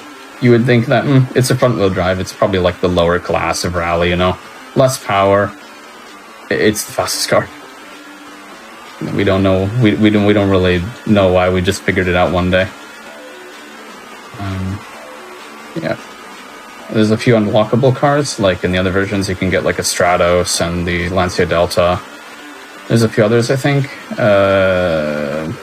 But I'm not sure what's the fastest car outright in this game. No clue. Could be the Stratos or something. I'm not sure. Well, I think the Puma looks cool, so I'm glad that we're seeing a bit of love for it. Yeah, I like the Puma too. It's a good car in the later games when you have the front wheel drive championships because they decided that's a thing now, which is nice. I really like that. Yeah, it's a good car in the later games, which is great, which means it's worth using if you want to play. So Yeah, that's good. I know we can't really tell as much because, you know, models aren't exactly the highest quality, but the Puma always had like a funny shape compared to the rest of the cars as well, and I think that's something that I found, you know, a little bit appealing. yeah, it doesn't look like a hatchback. Like all the small front wheel drives look kind of the same. Well, pretty similar, but this one looks quite different. Yeah. It's got that sort of aerodynamic, like almost. I don't know why it's coming to mind, but it's sort of like a fish ? Like, I don't know. I'm not sure. Streamlined. That's all I'm gonna say. Yeah, it looks sportier. Doesn't look like a like family car or like a grocery getter. It looks a bit cooler than that.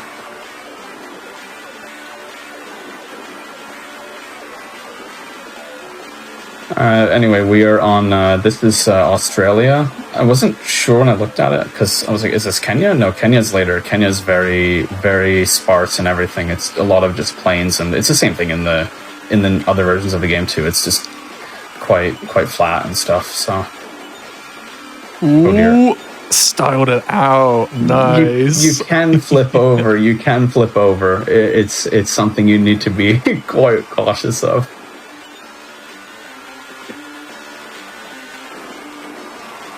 Oh dear. Yeah, you really need to know where you're going. Thankfully, the terrain is pretty good to drive on. The terrain, this is much better compared to, say, Sweden. So now we're moving on to Kenya, and this is a rather long one actually. The course is a really long one, so this is probably the longest race in this run. So this one's real sparse. There's like pretty much nothing going on. And you really need to know where you're going because there's a lot of just fast bits, and if you don't know where you're going, and there's an inherent problem with like the hardware stuff going on where the road draws quicker than the textures, like all the environment things. And if you don't know where you're going, you might end up just like you think you're going the wrong way. Yeah, because they're always a good sort of signifier of where the road will be, but no good if it right there. No good if it actually pops in, you know, late. Yeah, I think what they were trying to do was, okay, we need to get as much performance out of the game as possible. The frame rate needs to be good, so the draw distance will suffer for it, yeah. I don't know. Compromises need to be made when you're on GBA. True. I mean, just doing... I don't know. We saw how you can do a racing game on the GBA earlier, and I think it's cool when developers get a little more ambitious, and I think it pays off because I don't know.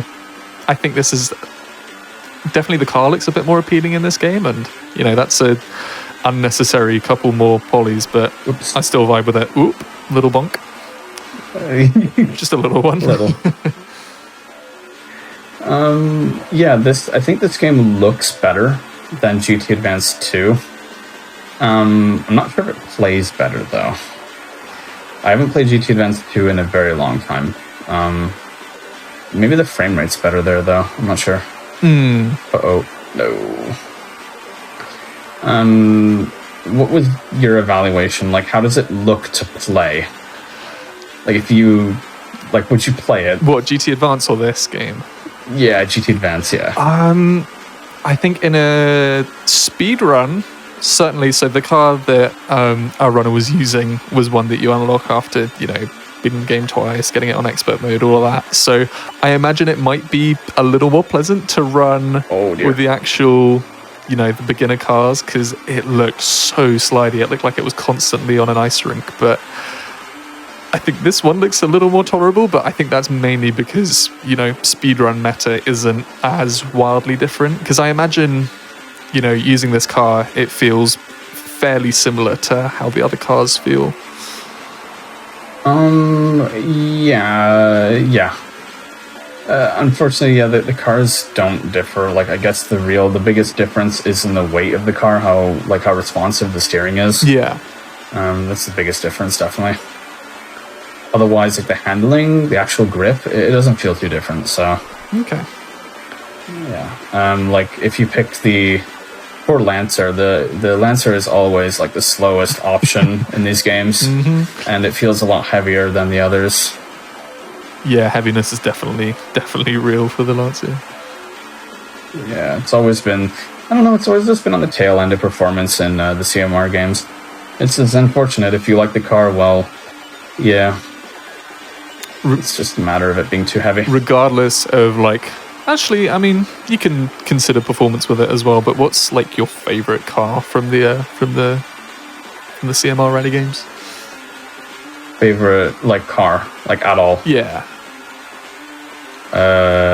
Favorite rally car is probably the RS200, but that's typically an unlockable car, so if we're going the WRC cars, I'd probably say the Focus, actually. Fair enough. I don't know if that's a bit strange, but... Nah, it's a good-looking car. I used to be a bit more of, an Impreza person, but not so much anymore. Fair enough. Mainly because, CMR2 was the thing that I grew up on. I found it so novel that it had the old cars, like the Mini Cooper and was it a Ford? What was the old Ford that was, three-wheel drive? The Escort, right? Yeah. Yeah, it's okay. I don't... Yeah, the Escort's I like the historic cars, I really do. Yeah, so. They're super neat. Yeah, they're not as good to drive, they're not as fast, but I like them, they're really cool. Here's that foliage that you were mentioning. Good gracious. Yeah. Yeah, this is the UK. It's also the hardest one, I think. This is a really difficult... the terrain is... Yeah. Stuff. And it's quite a little bit hard on the eyes with how chunky the ground is. I'm ooh, I don't know how much I can look at this. Yeah, I know people when they look at GB games and they're like, oh goodness, how does anyone play this? It's you just, get used to it. Yeah, you acclimatize the chunkiness, I suppose. Yeah, the graphics. But yeah, it's this one is rich in terms of, just detail and things. So, that's nice. The frame rate isn't suffering too hard because we're ahead. But yeah, if you mess up and you get stuck behind, bit of an error. The frame rate will start to bite and you might have problems catching. You gotta get used to it, so... Yeah, I think this would definitely be tough if it tried to truly replicate the look of the original game when it comes to this arcade stage, because buildings, big forests and everything. I think as far as limitations go, this is as good as it can get, really. Yeah, this isn't commendable by the developer for sure. Yeah, that they made an effort to make it look as good as it does, and it's still playable, so I think there are a few of these GBA races where they went for the graphics and then the frame rates in barely clinging on to the double digits, and it's almost unplayable. So yeah. Well, this is okay though. Yeah, definitely playable, definitely watchable. I'm interested because when it comes to, rally games, we saw a few skips in '05 and stuff like that, and this is an arcade run, which arcade generally is quite a, glitchless category. But do you know much about the championship for this game? Does that have the sort of glitches that we've seen earlier on, or is it fairly glitch-free? A few minor skips. Someone discovered there was like a respawn glitch in Finland where if you drive into the water, you can, when you respawn, you're ahead a bit. That's like the only one we've discovered at all in this game. Okay. And I know the PC versions is chock full of these kind of things. Absolutely. The PC version's just a complete meme by this point. You get a bit spoiled, and then you come over to this and you're like, oh, that's not quite everything. Yeah, this one just has a few minor cuts and not much major stuff going on. Like you can go between the trees if you're good. If you're good. Yeah. We tried. You can manage it. We tried. Yeah. And little things like that. It's possible, and there are more in the championship. And but they're typically fairly minor. There's very little like respawn points. If you drive out of the map, the game won't like place you back. So except for the water. The water is like an exception, but there's not much water in this game either, so